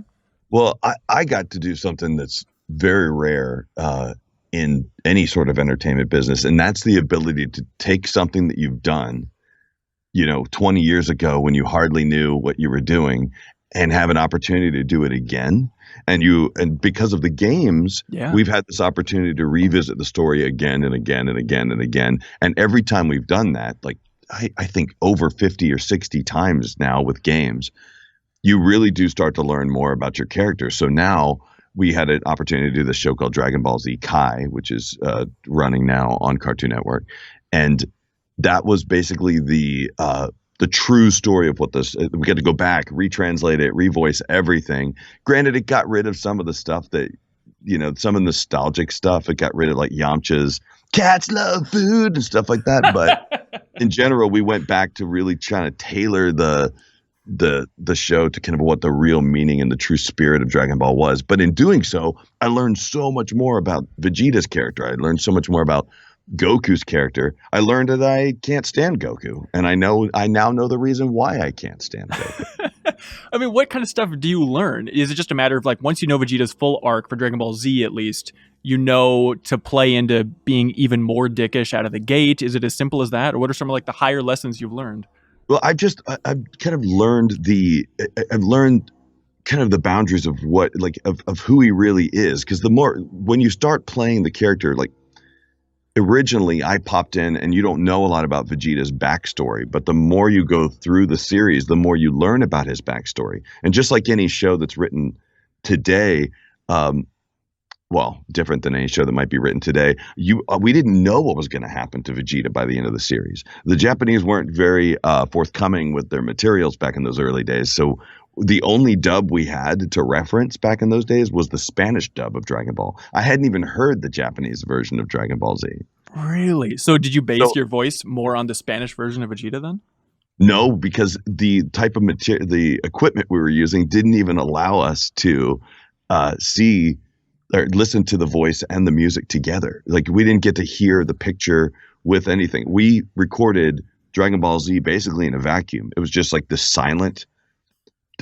kind of silent video that we recorded our voices to, and then they put the sound effects and music on top of it. My God, and then it's a miracle it turned out so well. I appreciate that people really resonated with it, but we've had so much of a chance to go back and perfect things. The one thing we've learned a lot about is actually Goku's character. And Goku, you know, when we first were working on Dragon Ball Z, there wasn't this. I think we believed that, or at least the producers believed that people weren't ready to accept anime as an adult art form. Back in 1998, most people were like, I mean, cartoons, they're for kids, right? Most people didn't understand the whole concept of an anime. So Funimation back in those early days was trying to inject this sort of hero character into Goku. But the more I've learned about Goku, the more I've realized that he's actually just a really selfish dude who just wants to fight for the sake of fighting. It's sure he's going to help his friends if they're in trouble, but really he's more likely to put them in danger because he wants to fight someone at their absolute strongest. And do you feel like the show going into Super is kind of picking up on those trends? It seems like that was kind of a subtext that people might have read throughout the course of Dragon Ball Z. It's something you talk about with your friends. It's like, wait, is Goku kind of a shitty guy? And then it seems like with Super, more and more, it's acknowledged like, hey, you're way too cocky, Goku. And he has just outright ignored Gohan several times, you know, and barely cares about Chi-Chi. Is that interesting to you, just to give him that dynamic? Oh, absolutely. And Sean, who plays Sean Chemo, plays Goku. He's so focused on keeping that part of Goku's character intact, like this kind of weird thing that we've discovered, that I think it's actually taking some fans by surprise. They're like, what is going on with Goku? Why is he acting so strange? Yeah. But Sean has this very strict set of rules that he likes to go by as to how Goku should be. So well, do you want to talk about? Or worse, I love the way Super is working right now. I love what they're doing with Vegeta's character. I like how Goku and Vegeta are sort of intertwined, this yin and yang thing, and I like how it looks like they might be becoming destroyers and angels themselves. Yeah. Okay. So do you want to just explain your evolution through the series and your role? Because you're actually directing VO at this point, right? I am producing all of the VO. I don't get a chance to direct everything because I'm so involved in so many other shows at Funimation. I can't be depended on to sit there every single session. So it's a tough decision as somebody who's directed so much of the series, and I directed all of Dragon Ball, to have to make this choice. But actually there's another guy on staff at my studio here at Okatron. His name is Raleigh Pickens, and he handles the everyday direction of Dragon Ball Super. And he's the one who helped a lot with the kind of the redub of Kai and the Boo saga, especially. He's been with me at Okratron, the game company, kind of game VO company that we started like 14 years ago. So he's been with me on every single Dragon Ball game. He knows as much about Dragon Ball as I do at this point. So that's amazing. He's the most qualified person. He knows all the actors really well. And I'm always there to kind of help with casting and making sure that things sound good before they leave the building. And so all of Dragon Ball is recorded out of Texas then? Yeah, it's always been recorded out of Texas. Originally, it was recorded in the Funimation studios in kind of North Richland Hills, where it first started. Then it moved to Grapevine.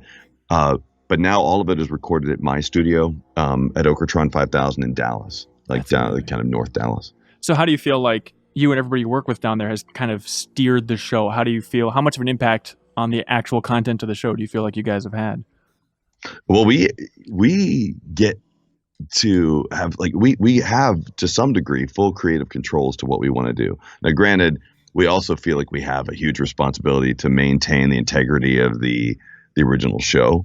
So we do try and keep it as close to the translation and as close to the real spirit of it as possible. But we are given the ability to add lines or remove lines if we feel like it. Like, I feel that sometimes the Japanese programming, the Japanese timing, especially in animation, sometimes is a bit awkward. Like they'll have these, someone will say a line and there's a weird pause, and someone will say another line, there's a weird pause, and it kind of breaks up the flow of the conversation.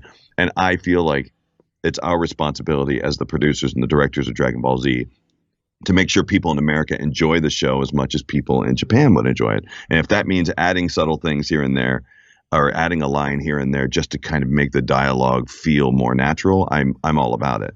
I also have made it my personal responsibility to make sure that the awkwardness between Yamcha and Vegeta and Bulma is always there. There's a lot of lines I've added. For instance, like there's this one scene where Bulma's trying to convince Vegeta to come to this party, her birthday party that she's having. This is in Super, not in the movie, but Yeah. and Vegeta's sitting on a lawn chair. He's all like grumpy, and the original line is something like, Bulma goes, "Come on, Vegeta, you need to come to a party," and he says, "I don't want to go to a stupid party." But I changed the line to, "Sure, let's go see Yamcha," because I always feel it's so bizarre that Yamcha and Bulma dated. Yeah. And now they're dating Vegeta, but Yamcha's still around. He still just hangs out. hangs around all the time. And it's so fascinating, like going back, and I just watched the Android Saga recently. It's such a quick reference of Bulma being like, "Yeah, I know you thought I was going to be with Yamcha, but no, I ended up with Vegeta after all. All right, moving on." There's just no time of day. There's no moment of like consoling Yamcha, but like, what happened, man? What's going on out there? Yeah. I mean, just as a side note, and I've said this on a couple of panels, but this is just, I'm just going to blow a couple people's minds here. Remember the Vegeta Badman pink shirt? Yeah. And the yellow pants? Okay, Vegeta's taking a shower over at Bulma's house for whatever reason after a long battle. And then she just has these clothes for him. Now, I'm trying to think, where would Bulma have men's clothes? And whose men's clothes would they be? Who's the last person to stay at Bulma's house? Yamcha. That pink shirt and the yellow pants, those are Yamcha's. That's Like, up. That's so weird. So just talking about Super, I think you guys know you're on the right track for the fan base, and just anecdotally, me and my friends are just amazed at how well you guys are pulling off the tone. Like we watch Super, we watch the new movies, and it's so on point because we're a bunch of snarky 30-year-olds drinking beer watching the show we used to love, and we're cracking jokes, and then a second later the show will make the same joke. Where it's like, yeah. They're 8 steps ahead of us. They know exactly what this is. And so I just want you to talk about that transition from Z to Super and how important it is to become, for the show to kind of feel like it's becoming more self-aware. I think a lot of that is because Akira Toriyama, the creator of the show, has had a really heavy hand in the story writing. And Akira Toriyama, I think throughout the Z series, became really tired of the series. In fact, by the time he wanted the show to be over after the Frieza saga. Yeah. And they're like, please, it's so good. He's like, okay, fine. Now I want the show to be over after Cell. They're like, please, do some more. And so then he did the Buu saga, and then they're like, please do GT. And he said, no, I'm not going to work on GT.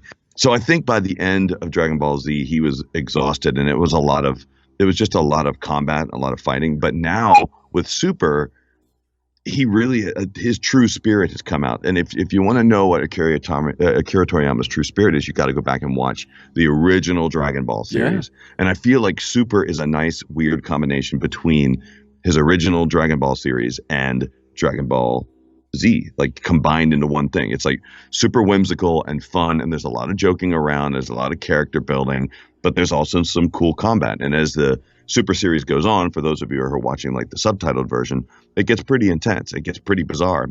And it also goes to prove once again that Goku is a very selfish person and can put the entire universe in a lot of danger because he's just an idiot. But yeah, so I love working on Super. I'm so glad it exists. And I know that this is sort of a Game Informer show. Yeah. Let me just say this real quick. I have not been more excited for a Dragon Ball game in my entire life. I've never been more excited for a new game because FighterZ looks like the game we've all been wanting somebody to make for the longest time. It's crazy. I'm a video producer here at Game Informer, and I've just had so much of that Dragon Ball FighterZ footage, and I just go frame by frame. Every frame is perfect. It is absurd trying to dissect that thing and how the hell it's made.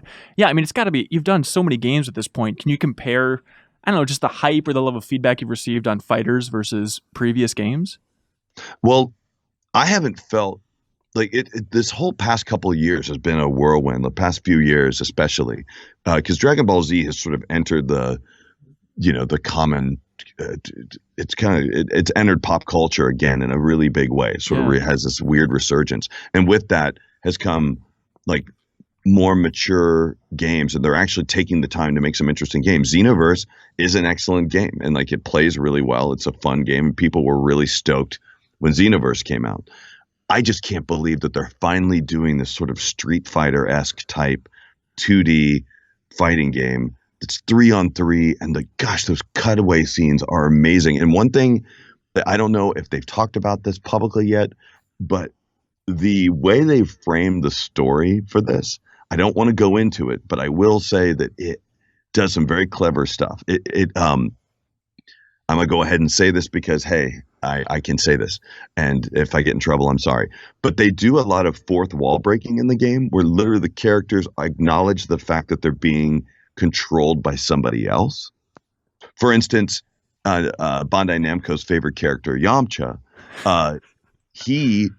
there are moments in the game where he's even saying stuff like, "Whoa, you guys are making me look real good right now. I never used to fight this well." So there's these moments where, and because of and it'll be explained by the story, but there's this understanding that the characters have that they're actually being controlled by another person. And I love that element in the game, and it makes for some really fun commentary. Well, that's the thing. It just adds a whole new level of self-awareness. It's like the beautiful self-awareness that Super has, but taken to the video game context of like, let's just fully tear down the fourth wall and acknowledge exactly what this is for the sake of comedy, right? Yeah, and I'm actually very surprised that they were allowed to make this game from a story perspective too, because they've always been very protective of the Dragon Ball Z license. They don't like to take a lot of liberties with the story, and this is one of the few times where they've kind of they've done something really interesting. I don't know if it's going to be canon, but it sure is a really interesting. They've introduced, there'll be a new character that has never been talked about in the series before. And I actually really like the choice of how where this character comes from and who this character is related to. It's pretty fascinating. Yeah. So they revealed Android 21, designed by Toriyama. They're still pretty cagey on the details surrounding her. But in previous interviews, I've heard you talk about how Dragon Ball needs a female Saiyan, and especially just more female fighters. And so it's cool that Toriyama gets out of the gates and designs this badass looking Android 21. Totally. I agree with myself on that point.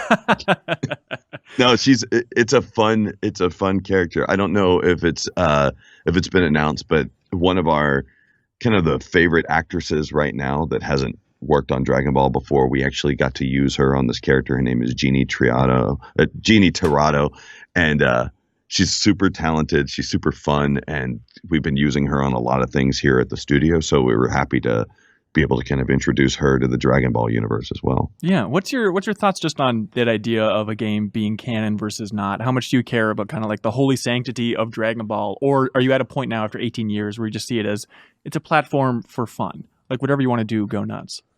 Oh, I believe that the games should exist in and of themselves.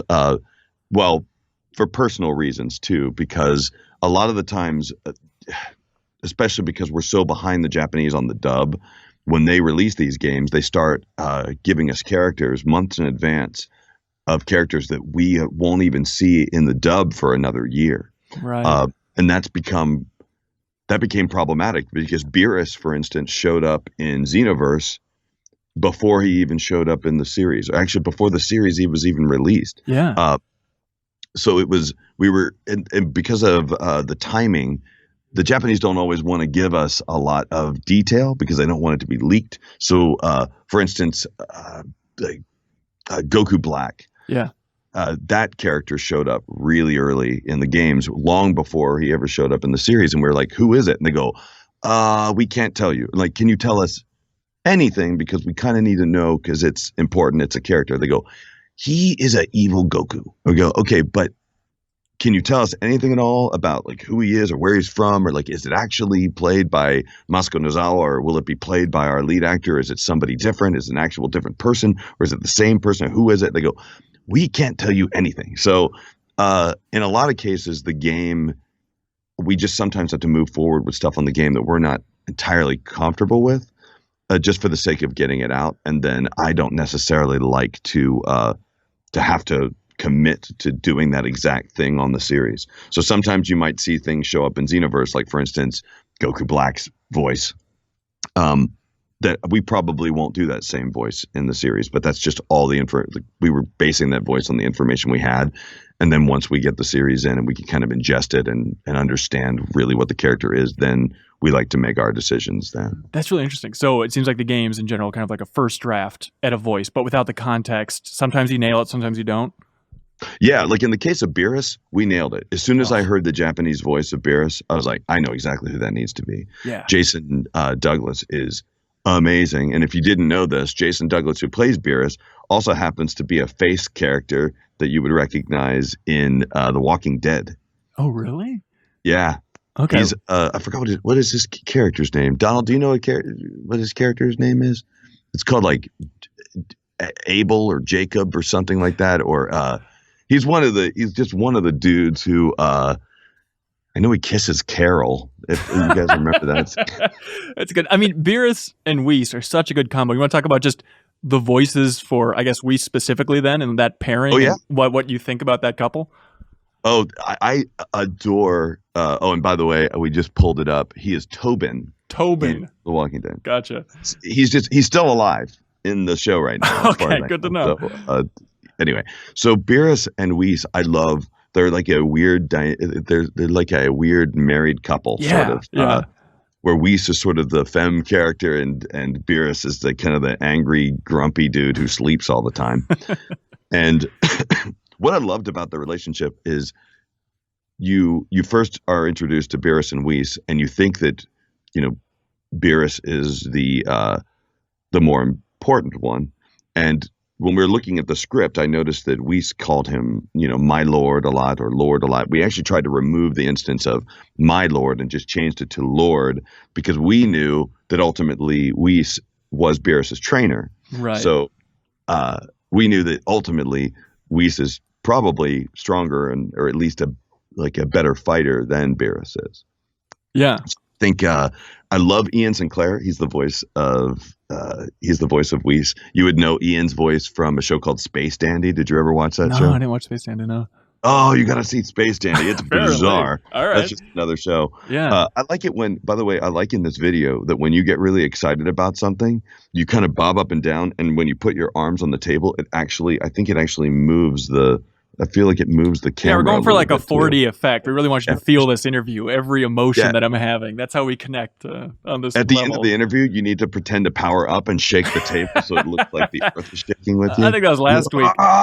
So just in general, here's a weird topic for you, but you want to talk about memes, like especially working with VO so much. Are you conscious of like, oh God, the internet's going to eat this crap up? Like there's one line, and I'm so happy to see the internet picked up on it because it made us laugh so much. Your read is so good. In Resurrection F, when you say it's cheese. Oh, yeah.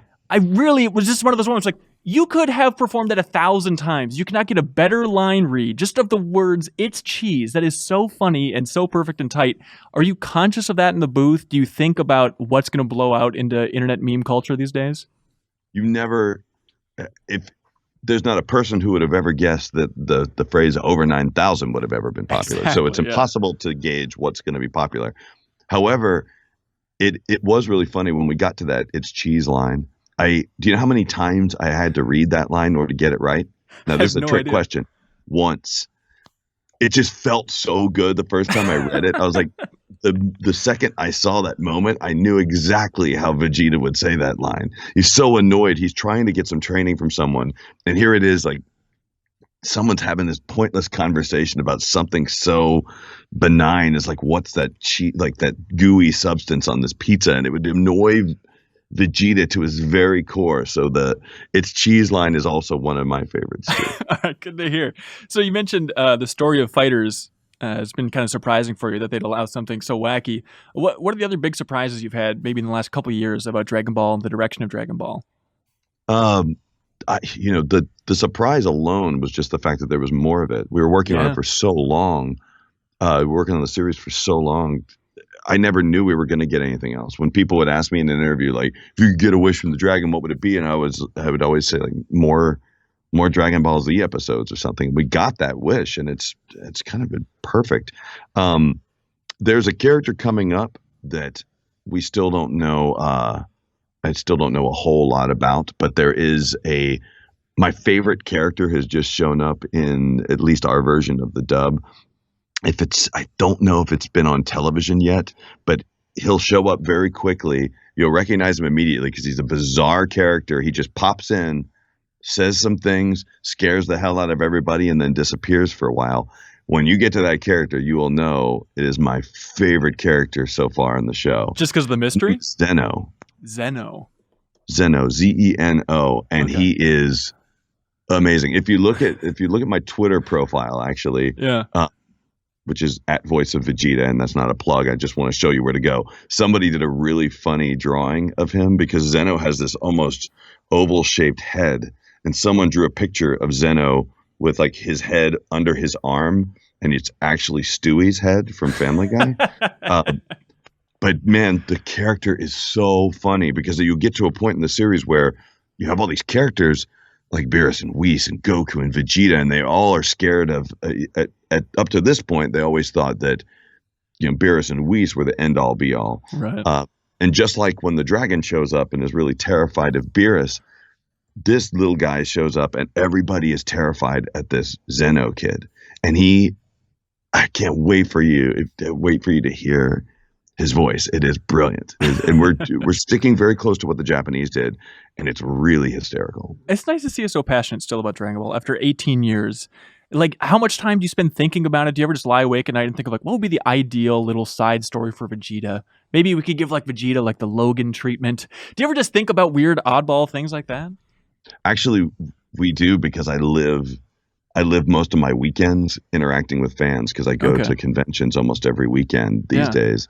I was just at New York Comic Con last weekend, so I interact with people on a regular basis. We do panels every single weekend talking about it. So it never really leaves my mind. And then the rest of the week is spent trying to make sure Sean Schemmel can record his character as Goku each week. And we're always looking ahead to see what casting is coming up. But I think my favorite kind of what if story is Sean and I were talking about an idea of, Goku became the altruistic, perfect, like good guy because he fell on his head as a child, right? And I've joked about how really all Goku is really just a hero with a head injury. But what if Goku hit his head really hard again and became pure evil like he was supposed to be, and like his programming came back and now he's supposed to destroy the planet, and then it's up to Vegeta to convince him to be a better person, because Vegeta had to kind of make that transition. But how awesome would it be if Vegeta actually had to convince Goku to be a good guy again? I think that'd be such an amazing story. Right. There'd be the tension of like, maybe I could just team up with Goku, give in to all my instincts, so we can go conquer the entire galaxy, just the two of us. Yeah, I mean, the temptation would be there for Vegeta to just go, oh, he's angry again? I'm into that.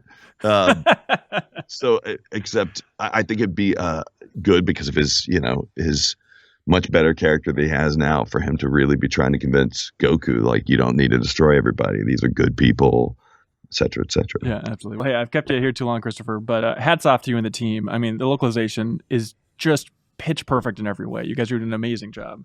Well, thanks. I've got an awesome team, and it's not just because some of them are staring at me right now.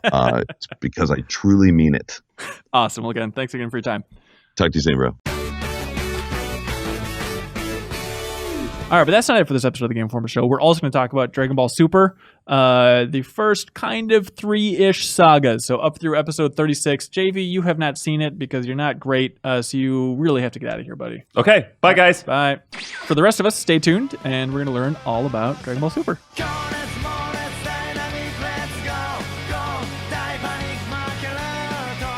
And welcome back to the Game Informer Show. What a fun ride. I'm still here. Still got Suriel. Still got Kyle. We've been watching a lot of Dragon Ball Super. Not as much as some fans would want. We're not going through all of the Japanese version. We're talking about where the English dub is at, which I understand is amateur and not hardcore enough. We know Goku Black. Everyone's like, just talk about Goku Black. It's so exciting. But I love that era and that aura of mystery, of just knowing Goku Black's a thing. I think there's pink hair involved at some point. I don't really know what it is. I mean, Goku Rose. Is that There right? you I go. don't know. It's very nostalgic to be watching the show and be like, this is way ahead than what I know. Like, I can go look up what's going to happen, but I'm not going to. you know? Yeah. I mean, it's kind of fun to get hints of, like, we're just in Japan and wandering around and seeing, like, the toys and shelves and stuff. It's like, what is this character? Hit? What a cool looking guy. Now I love that I just have a glimpse of what Hit's this guy's capable going to of. be important. Yeah, he seems very important in a confusing way. But Dragon Ball Super, I feel like you can't talk about it without talking about the two most recent movies, which we've talked about it on the Game Informer Show podcast before, but I just think those are like fan service, knocking it out of the park. I was so excited watching those two movies. Battle of Gods absolutely reignited my fandom. Like, I had gotten away from Dragon Ball. I played some of the games for work, but once watching Battle of the Gods, like, I went back through Z, and we went and saw Resurrection F in theaters. Like, That audience was so engaged by that film. Yeah, I think it's, again, if you want the hardcore Dragon Ball Z edge, it's not as satisfying there. But if you're just looking for, like, basically using Dragon Ball Z, all of Dragon Ball Z, all the drama as fuel for a wacky comedy with some good fights, and I think the art looks great in Dragon Ball Super. I understand people have a problem with the Saiyan, which we'll talk about a little bit later and whatnot, but I still think overall it's just so much fun to watch. And so first two seasons of Super, if you haven't watched it, are basically just those movies, extended, little details changed here and there. Season 3 we're also going to talk about, which is going to be different. But at least for me, on Funimation's website, it lists all of this as Season 1. Is it weird to call it seasons or sagas? It is weird to call sagas, I guess, is the right term, but it's weird because, like, if you buy the Season 1 Blu-ray, it like doesn't completely wrap up the Beerus saga. Really? It doesn't like pick back up until so seasons might be a weird thing to call it. Like we talked about it at the beginning of this podcast episode, it's just, I really think they're blowing it. I understand it's a licensing nightmare, but just it's so tough to watch and know where to go, how it all works. Suriel, what's your read on Super so far? So I didn't watch, I haven't watched Battle of Gods or Resurrection F. Oh, in interesting. fact, the first thing that I saw of Battle of Gods was a clip that Kyle sent me of Vegeta doing a dance, and I watched that without any context. I was like, "This is the dumbest possible. This is the worst. What are they doing with Dragon Ball? Why is Vegeta would never? This is so out of character." Yeah. But watching it in action is like the idea of like, okay, no, Vegeta 100% knows he's not going to win that fight, and he can't be Mr. Serious tough guy like 100% of the time because he's married and has a child. So at some point he has to not be that person. So sometimes, in context, I feel like it works a little better. Sort of him having to like stall, basically. But coming into Super, I was sort of skeptical in the way that I think people were during GT of like nothing could ever fit with the set in stone sagas of it's like always going to feel like a money grab when you're having new transformations just so they can make new toys, of course it's a money grab, but there can be fun within that money grab. I think they do a pretty good job of establishing that this is going to be a little different. Like, it's not going to be super serious fight all the time. I think my favorite thing about Super overall is how much of the world they've been establishing of sort of, basically they kind of wrote themselves into a corner at the end of Z of like, oh yeah, the bad guys are so strong they can destroy entire planets, and then sort of Super just escalates that of like, yeah, there are all sorts of universes that you can fight in, and the idea, basically, I like the idea of anything that sort of makes Goku the underdog of just he is the strongest person ever made or whatever, but there are other people out there who are also as strong or stronger in the case of the gods. Yeah, but if you have one gun, you can take out Goku, so don't worry about it, as Sorbet learned. But it was so fun. We love those movies, Kyle and I think we're really excited to get to like the season 3 stuff, talking about like the tournament. Yeah, I was a little disappointed that they were retellings of the films. It really, I understand. It's like if you have those guidelines from Toriyama and they felt like, well, this is a good place to start with Dragon Ball Super and retell those stories, but even watching them, I still would prefer just watching the movies. I think the movies are tighter. I think they're funnier. I like Super, especially season 3. Like, it's so bizarre. I almost want to say that out of the gate that I've really been enjoying watching Super again. Like, like having new Dragon Ball stuff has been great. It was a little slow. It was a little hard for me to get through the first 2 seasons because I knew how they were going to wrap up, but I still really enjoyed them. But I think if you haven't started watching it yet, realistically, you're going to be just fine watching the 2 movies, which are fun, they're short, and then moving on right into season 3. There might be some details. I mean, Jocko's in the movies even, but there's some details where it might be a little bit confusing, but I think you'll be fine and you'll save a lot of time. Not that there's not funny moments and great moments within that, but did anything stand out to you, Kyle, about the changes that was interesting? There's a couple, like, watching the show gives more room for like little character moments and stuff because they have more time, and there's like a couple things that just cracked me up. Like, one that stood out to me is, I think in like the 3rd or 4th episode, Goku talks about going to Gohan's house and reveals that he's never been there before. Yeah. It's like, why haven't you been to your son's house? You know, you have a granddaughter here, you know? It is the running joke. We've talked about it a lot in the interviews on this episode so far, but just like, oh, Goku's kind of a bad dad. And it gets to a point by where we're at in the English dub, at least, where it's like, it's beyond a game. It's like, this is effed up. Like, this is really effed up how negligent he is, to the point of the part that killed me is not only when Gohan at the end of the Frieza saga was like, Return of Frieza saga or whatever, when he's like, oh, I want to be strong again. I want someone to train me to be good. Piccolo, will you train me? It's like, dude, your dad is the strongest person you could possibly get. Why would you not be trained by him? It doesn't even cross his mind. He's like, well, I know he wouldn't do it. But my dad's a man child. That's fine. That's right. Totally cool. But the part that killed me was then later on when Goku is flying around trying to recruit 5 people for the tournament in season 3. And he flies to Piccolo and Gohan training. They're standing 3 feet from each other. Goku flies up and he goes, "Hey, Piccolo! Hey, Piccolo!" Doesn't even acknowledge his own son.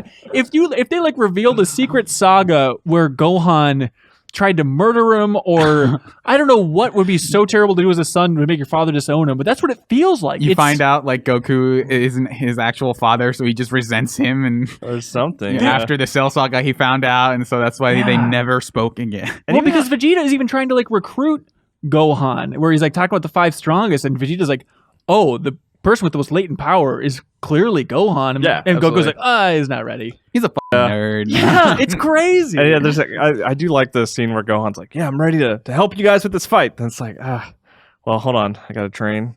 Okay, hold on. Let's get 2 days. Okay, well, hold on. I got this event coming up. Vidal's gonna need me. It kind of. I love it from like a character sort of like I enjoy that they're willing to let Gohan kind of take a step back and be like, you know what, my dad's the most powerful guy in the world. I'm gonna go just be a family man.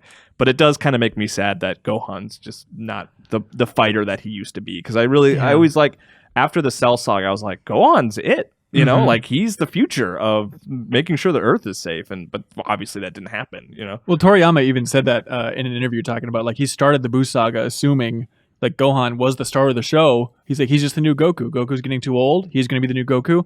And then he said that throughout the course of drawing and writing the Buu saga, he just realized like Gohan likes studying. Like I just feel like I understand this character more, and he's not that fighter. Like that's why we have to go back to Goku as the star of the show. But it works. Yeah, but the enticing thing of Gohan is just he always has this power that you feel like he just has to work for it. And there's a couple times throughout the course of the show, obviously Cell Saga, and then kind of when he fights Super Buu again, it's like, oh man, here we go. He's so much stronger than we could possibly imagine. And I hope in Super he eventually gets to that point. As far as I know, I thought they were going to get to that with season 3 after the tease at the end of season 2, and they didn't do it. Yeah. So I don't know if it's coming up, but I hope to God that he finally makes good on that. Yeah, it would be nice to see him go Super Saiyan 3 or something. You know. But it's crazy to the point where in Super, in the Frieza saga, he says that he doesn't even know if he can go Super Saiyan anymore. Yeah, he's like, I think I can. I'm pretty sure I can. It's crazy. Yeah. But talking about like, you know, more character moments and stuff, even out of the gate, I mean, I wrote down on my notes, which you can see if you're watching the video version because I'm a maniac. It's just like, what is happening? This is so silly. It's like Trunks and Goten trying to find water for Videl that's going to purify her skin.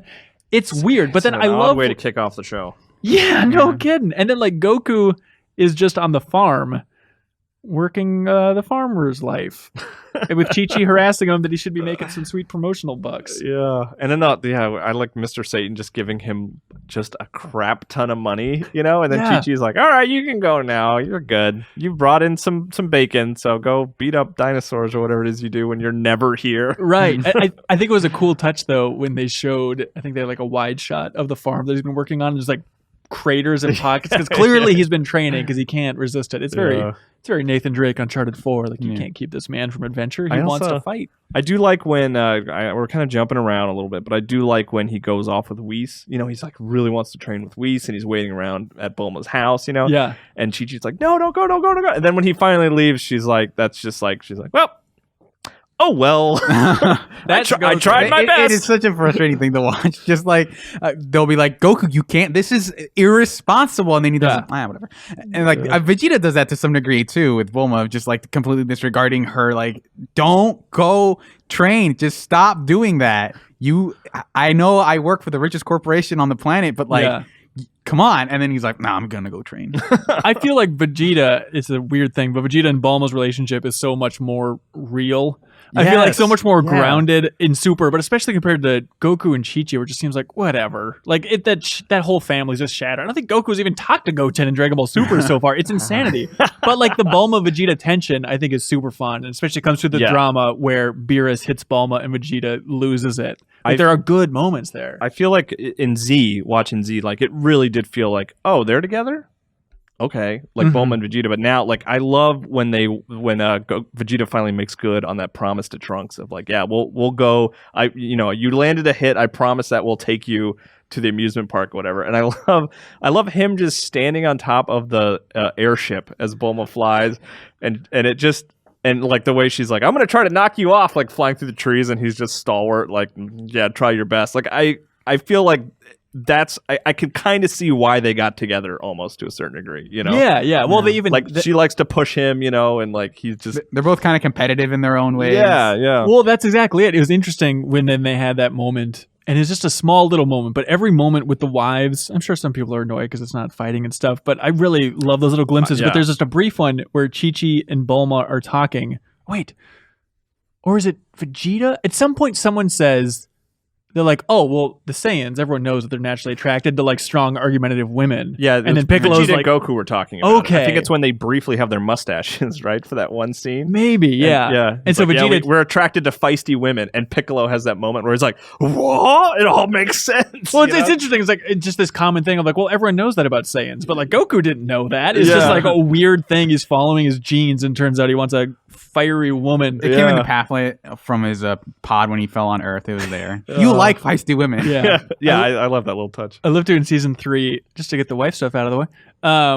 But in season 3, then when Jaco and Bulma are taken off, it's a strong line in season 3 of things getting more adult and weird and edgy than I expected. But I love when just Vegeta yells at the spaceship when Jocko's taken off. He's like, "You jackass! Don't try any funny business with my wife." It's like calling him a jackass. Think he's gonna get all handsy with Bulma? It's so weird. I think his reply is like, "I wouldn't try anything with someone that old." And then, oh, that's right. Yeah. And let me guess, she said, "How dare you!" and then punches him in a very anime way. That's always good. Character of Beerus, out of the gate. Thoughts on Beerus? I love him. I think he's pretty Jesus good. Christ, come on. I mean, he was the first sort of character that I'd seen from like Super that I was okay. Here's a new major villain, which is I don't know. It's his role is kind of weird. But I was like, okay, I guess they'll just throw whatever on there. But watching him, I think I actually did eventually very quickly came to like him as like a character that almost immediately grounds Goku as no, you're like. Just completely humbles him in terms of, no, you have a lot to work for, because also I'm a god, so I don't know if you'll ever be as strong as I am. But he, like even as a character, like removed from how strong he is, I think he's a pretty interesting character of just being this sort of king, like royalty in a way, and the relationship between him and Whis is, I think, is... I love it. Yeah. Just the old gay married couple. It's amazing. Yeah. I love it. I do love the moment where Frieza notices Beerus is there in the fight, which was also in the film too. Where he was just like, oh, you guys will have to correct me if I'm wrong, but I think he said, my dad told me not to mess with two people, Boo and Beerus. Yeah. And it's totally retcon, obviously, like, but I just love the idea that they're at least planting that seed of like, oh yeah, Beerus is like a known quantity that like people have just been kind of quietly hoping would never wake up, and I love that stare he gives Frieza, and he's like, yeah, I'm here. Like, you just keep doing what you're doing. You know? Yeah, I mean, I'll be around. I'm gonna eat some ice cream. You know, It is convenient just to say, oh, he's always been around. But even just the Yeah. flashbacks, I love to like Planet Vegeta and having Vegeta's dad Oh, like yeah, worshiping Beerus, like trying to make him happy, and Vegeta has to run and get the most comfortable pillow, or he makes his dad get the most comfortable pillow of all time, or even just the level of freaking Shenron being horrified by the existence of Beerus to the point that he Made turns very into nervous. it's just the most cartoony ass funny crap of Shenron with just like anime sweat, like, oh Lord Beerus. I didn't know you were gonna be here. It's so stupid. And then even Vegeta ends up calling Shenron pathetic at a certain Yeah. point. I love the idea of just Shenron being a punchline. The most mystical part has even been belittled in this comedy setting, just like, F you, Shenron. Yeah, he talks so much in Super. It's crazy. I bet he's pretty close to just fighting alongside them. And Yeah, just being the that's the wacky point. compatriot. But Beerus, I love the character. I think it really works. The tension, I'm maybe a moron, but just the tension set up in both the movie and that first season of him going around sampling food and like at the party, and Vegeta knows how scary it is, and everyone else just has him perfectly on edge. It is just such a perfect collision of all Dragon Ball personalities in this like interesting setting of just what if everything clashed like this, and you can see very clearly what's balancing where. It's such a fun dynamic to have Vegeta trying just to have everyone be cool to Beerus, but like around Bulma during her birthday party, like she's going to be more feisty, and Boo is there trying to eat pudding or some crap. You know, Oolong is rock, paper, scissor contest. Like, it's such a wacky mix of personalities. There's that weird subplot where young Pilaf and Mai, Yes. they're all trying to sneak aboard the ship to steal like the MacGuffin, basically, like the Dragon Ball, I think it is. Yeah. And like that kind of doesn't really go anywhere. Like, No. Yeah, I guess they kind of lost track. Off. It's fun to see those guys again, I guess, Yeah. for the old timers, but it doesn't pay off in the biggest way possible, I guess, other than, you know, a couple of botched wishes and all that stuff. But Yeah. the downside to Beerus, I think his personality pulls through. I think his design is okay. I love Whis as a character, but there's something about not having that much tension in the fight when you know that it's basically just a there aren't really that the stakes are kind of like weirdly like Yeah. I mean the fate of the world isn't like whatever, but by the time Goku fights Beerus, there aren't really that many, like the stake isn't really there. You're not really okay, if I lose this he's gonna kill us or whatever, but yeah. like you sort of feel it because that's sort of the threat, but you never get the feeling that like, all right, this is it, he's got to pull it out, like he has to pull out all the stops. And even when it doesn't happen, it's just like kind of like, I don't know. And then especially because it ends with, oh, and then Beerus fell asleep. End of fight. It's just, it feels like an exhibition match, Yeah. even though he is so Same thing unbelievably with I powerful. like the- how the movie ended. Yeah, more, same I thing think. with the Frieza thing, I think. Oh, really? Yeah, of like, I am here to fight you. I guess maybe I'll destroy the world if you lose, but I'm basically here to get I want to beat you, and I don't care what else. Well, I feel like the Frieza, I don't know how intentional it was on their part, but I feel like it feels very much like they're trying to make it a stark contrast with the Beerus tension and Beerus drama, where like Beerus, they didn't really hate each other. He's powerful, but he's kind of abstract and kind of distant. He's just hungry. That's his personality. I don't know what's going on in Japan, by the way, and why everything comedic is... These characters are really horny or really hungry. There's like the two notes throughout all of Dragon Ball where it's just hit, all hit, hit, anime hit, hit, hit. in general, everyone's always hungry. They just need What to eat, is that? They just need bigger portions. Oh, just overall Yeah, Japanese just dishes? generally I understand. speaking. But anyways, no, with Frieza, like there's even a line that Krillin has where he's like, oh, you can really feel the hate in the air. Like they really try and drive it home that like this is night and day from that Beerus fight where Yeah. there's no more good, genuine hating character than Frieza throughout all of Dragon Ball, you know? But you feel like it still doesn't come through? I feel I do think the stakes are different, but I feel like parts of their conversation, which I can't necessarily reference specifically, it feels like this is a grudge match, not a fight for the fate of the world. Right, yeah. I feel like can see that. there is tension there, but it's not sort of on the level of like, if we don't stop, Boo or Cell, like they're just gonna destroy the world. Like it's over if they lose. Well, what do you think about Season 3's tension?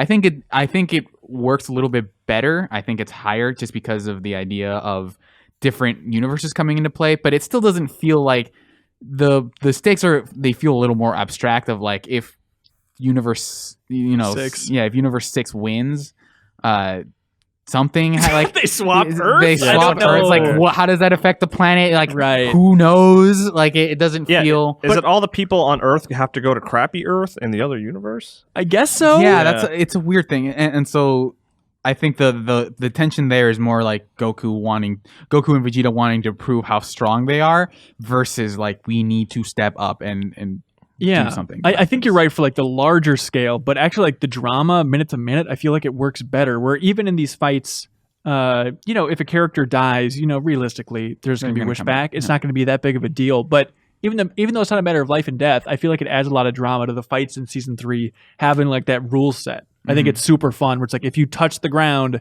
you're out. If you touch this enclosure, you're out of the ring completely. And just having Vegeta like trying not to touch the wall and like shooting the blast to stop himself just in time, that worked on a tension level more than is Krillin going to die? Because ultimately I don't care too much. Yeah, I'm more engaged by the fights in season 3 just because a lot of it is like figuring out like who are these people.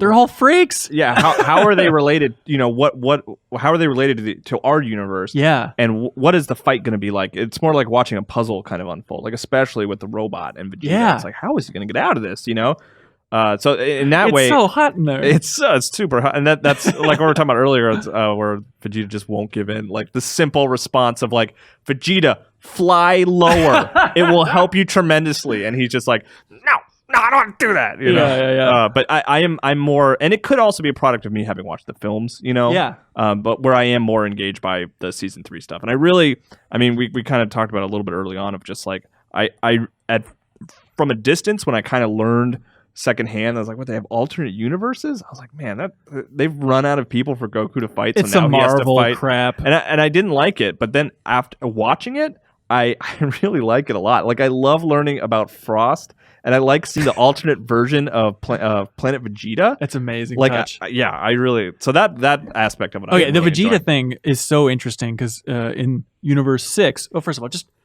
I really got into the idea of having this mathematical rule where it's like, no, there are 12 universes.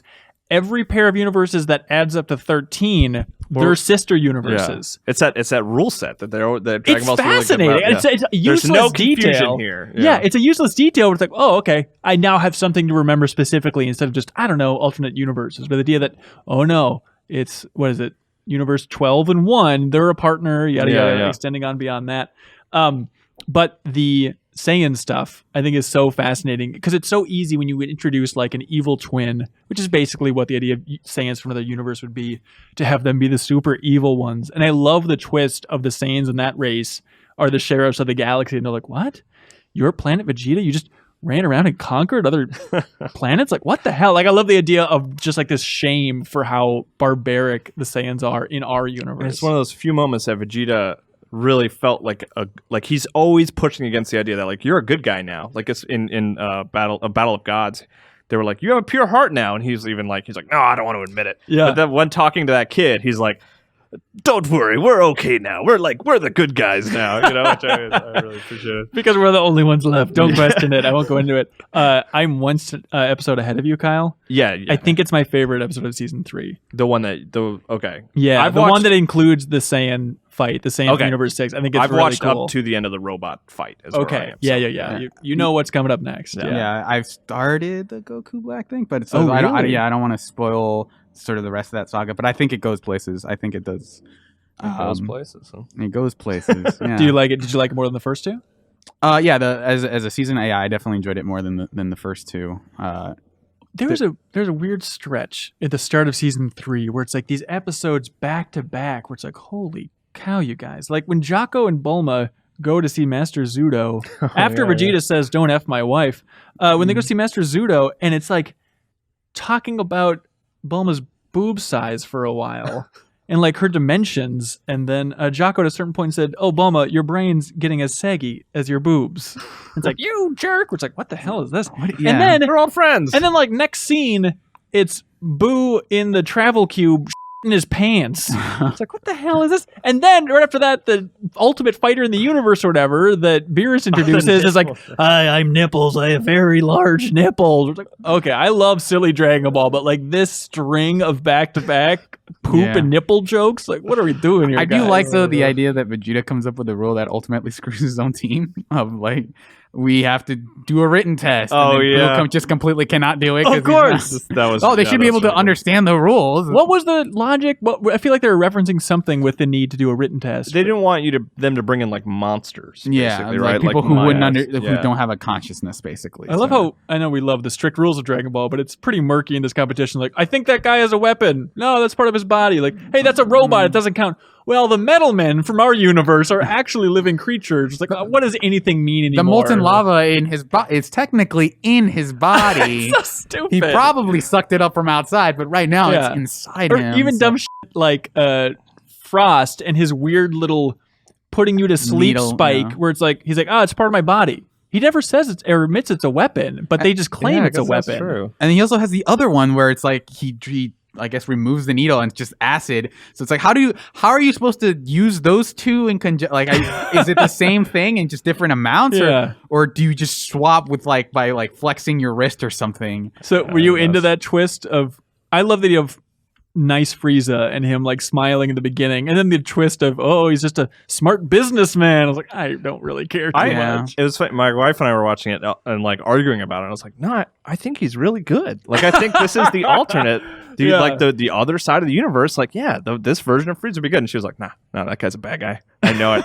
And then when the twist came, she was just like, I told you. You know, I was like, all right. Hell of a twist. I love the way he dies, though.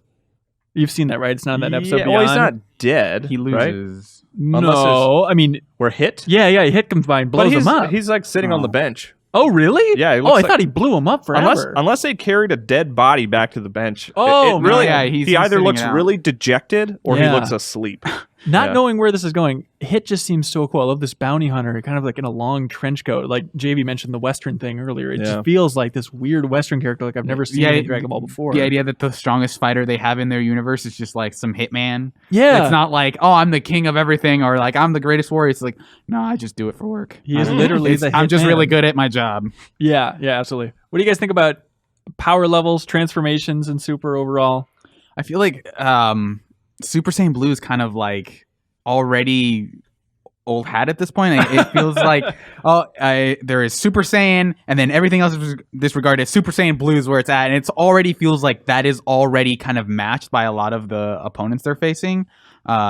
Well, at least where I'm at, it seems like they're just hesitant to go there. But They I'm haven't. sure it's where going Hanson there. and they haven't gone blue in the tournament yet. They haven't? Even Vegeta Okay. didn't. That Well, he should have. But even in the Frieza like Resurrection F, it feels like okay, Right. Super Saiyan Blue, like this is stronger than the thing that almost like was able to hurt Beerus to some degree, and Frieza's already able to match it just by like I came out of retirement, they powered me up. It's not that hard, you that guys. whole idea of like Frieza's like I've never trained, Yeah, and quick I trained aside, for a those, couple months, and now I'm as powerful as Super Saiyan Blue. It's absurd. Yeah, like so it already feels like they're gonna have to come up with something stronger, but I don't know. I'm amazed how quickly they shed the Super Saiyan Red or Super Saiyan God form. Where it's like, that had potential, I think. well, I think it looked kind of cool, but then just that idea of, I think they even address it like, oh, you know what it's like to be a god, so now you kind of internalize that power and you get it. I guess the idea was, I mean, how do you continue doing that With the 5 people? Yeah, because like you always need 5 Saiyans, I guess. Yeah. You know, Maybe so that's why they kind of threw it by the wayside. maybe it's Yeah. that Toriyama thing of like, oh wait, this isn't gonna work. Let's figure it out. He's blue hair now, and that'll. Is the implication, am I reading too much into this, but I think they implied that like the default Goku is basically a god now. I think they said something to that Yeah. effect. Like he remembers what it's like to the point that basically the god form, the red hair form, is Right. internally he feels that way all the time. So it's weird because like Vegeta can do it too at this point. Like, it's Well, not- for the blue, yeah. So it's kind of weird. Like, how did they have? Have a ritual for me too, guys. Make me into a god, and then I'll learn what it's like, and then I'll turn into Super Saiyan Blue. That training stuff was one of the few times where I was really annoyed with Goku. Where Vegeta's like training with Whis, trying to get stronger. And I think it's fun having those training montages and just having Goku stumbling like, well, let's not wake up Beerus. Well, it's like, and Vegeta, I just love that he's just conveying the audience message. It's like, shut up, you idiot. Just train. Like, this is a once in a lifetime opportunity. Don't be such a wacky idiot for just a couple minutes. Poor Vegeta's just locked in with that like powerful dunce for the rest of his life. Like he's never gonna find a better training partner. But he's the strongest person in the universe. God damn it, why him? I think I always love the emotional aspect of like getting into the minds of how it feels to be, you know, through these transformations. And I love the detail of Whis' training being like, you guys, through your Super Saiyan form, you're just leaking too much energy. Like, it's that simple. Like, you're just letting it all drain out of you. And so it seems like the overall purpose of the God training is just if you're more focused and compact and leak less of your energy out. And it's like a more like you're less thoughtful almost about combat, right? Was like another takeaway. Right. Yeah. Don't think so much. Yeah, just let your body react, sort of. Yeah. And they do a pretty good job of enforcing it, of like the difference between Goku having like, I'm just gonna fire as much energy as I can, and Beerus is like, I have this tiny little ball. It has other little balls surrounding it or whatever, and I'm just gonna chuck that, and that's all the energy I need. I'm gonna blow up this entire planet with this precise amount of energy. Yeah. So I think they do a good job of like enforcing that through the visuals. Yeah. As well. Is there anything you guys don't like about Super? We talked about it a little earlier. It's weird. I think the younger version of me would not have liked it. Yeah. Because it's more humorous. But like I do like it now. Like now that I've come to like take it less seriously overall, and I feel like the creators have too. But yeah, it's tough to pinpoint if there's anything. Like it starts out pretty slow. I don't like that it was just a retelling of the films. It is genuinely funny. Like we talk about that tractor line a lot, where Mr. Satan pretends to hit Goku, and Goku flies off. Did you watch this in English? Do you know this episode, or did you watch it in Japanese? I watched that in English. Okay, and he just like he's flying off, and he's like, "Oh God, I forgot my tractor!" And then he goes and picks up the tractor. It's like it's amazing timing. Like just really genuine laughter from me on that kind of stuff. But also on the funny front, a couple of things absolutely killed me. One was when Jocko, it's Jocko, right? Yeah, I'm not blowing it. When everyone's getting ready to go to the tournament in season 3, and Jocko's like hyping up the King of the Galaxy, like, oh my gosh, they're gonna pay you so much respect. You have to meet the King of the Galaxy, and then he tries to introduce him, and just no one cares about this dumb tentacle thing with a crown called the King of the Galaxy. I'm just a sucker for anything that looks stupid, and everyone's like, okay, whatever, moving on. Like we're so much beyond even caring about the concept of a King of a Galaxy. It's so absurd. And then the other part that killed me was before they start the tournament in season 3. And there's the dumb penguin with a bow tie guy, and he's singing the Universal Anthem. And it's like this huge buildup. Oh my god, hang on. What is the actual line? And then Goku punching Krillin, we've talked about before, is really great. Yeah, absolutely. But there's just something like after this huge buildup. Oh yeah, here he goes. The entire anthem is, "It's a big universe, and there's two." That's right. Yeah, I forgot about that. So stupid. I will say that like on the. To speak to what Kyle was saying about sort of not liking it back, to say that he wouldn't have liked it when he was a kid. I feel like the stakes, like we talked about before, they're not like at the level of like, okay, this is it, guys. Like that is sort of the thing that is missing. Yeah. But I guess in its absence is sort of this lighter tone and sort of more focusing on the idea of this universe versus, it's all about how these guys fight in it. And focusing more on like there's all these planets and things like that. I think that stuff is pretty cool. Yeah, and things that aren't appreciated, even with Dragon Ball Z. I mean, I love the Bruce Falconer soundtrack and whatnot. Just sound design in general in Dragon Ball, I think, is underrated. But the cinematography in Dragon Ball Z, and even with Dragon Ball Super, and I'm sure a lot of this comes from the manga, which I've never read because I'm not hardcore enough of a fan. But just so many of those shots, like God, it looks so cool. Even for like action movies, I've never seen shots like this. And the animation here and there, as far as the fights go. But there's just so many distinct shots. Each episode has at least one where it's like, God, that looks so cool. And it doesn't give enough credit. It looks, I will say, and it could totally 100% be nostalgia, but especially when they put it side by side, because they'll have like they'll remember something from Z, and they show the kind of older art style. I do prefer it. Like now it looks a lot more like computerized. It looks less hand drawn. Yeah, that's true. Which I don't like that, but I'm willing to chalk that up to just my nostalgia for the original show. No, I mean it's definitely more. It feels like the early licensing out of material, right? Where it's like a funky looking Mickey Mouse at times. There's something charming about characters being more inconsistent. It looks like there's some Flash maybe in there a little bit, like Flash animation. Oh, in the new one? Yeah, where like the original looked very hand drawn. I think they used Final Flash to actually animate it. Oh, there. That's a small detail. I love that they're getting back to those specific moves, especially in the tournament. Like there's moments where Vegeta's fighting and Goku's like, I haven't seen that move forever. And it's like, oh, he's doing the Galagon. This is crazy. Yeah, where he's he had his hand kind of turned. Yeah. Or even he uses, Final Flash and actually shouts it out. I mean, am I not remembering it? I feel like they don't say the names of moves very often, even like through the Boo saga or towards the end of Z. Yeah, Command. Squeeze it back in. I think up to now, I think maybe they just explain the character will explain whatever move they're about to do and then just do it. Yeah. Instead of like, I'm gonna do this now and call it this name and then they'll check it. Just the timeline wise, I understand it's not exactly overriding GT, but it kind of gets murky. Do you guys consider GT canon at this point? Is it going to be weird because I can't imagine it. It is? Well, I think it is, but so all of Super is existing in this time frame before the jump for the final episode of Dragon Ball Z. It gets so confusing thinking about all this happening between that. I mean, Toriyama, I think he has said that like he was disappointed with GT, but I don't think he's ever flat out said like, I don't consider it true. I mean, he was involved with it, right? Yeah, they haven't Superman 3 it was not forward it. It was not based on a manga is the big thing, right? So I think, I mean, I don't know. It seems like it's still canon. I haven't really watched it. I'm not particularly interested in watching it. It's kind of fun having. I know it's a GT thing, but also End of Z. But it was nice that they acknowledged Oob existing in Dragon Ball Super. Yeah, because when they were trying to gather up their team, right? It's Yeah. like, well, he's not ready yet. He's off somewhere doing something. We'll worry about him later, right? Kind of. Yeah. Like he's not grown up yet. Yeah. He's still way too young. And I kind of wish that it could jump forward in time. I guess not to spoil things for the English viewers, but eventually it gets to like future Trunks stuff.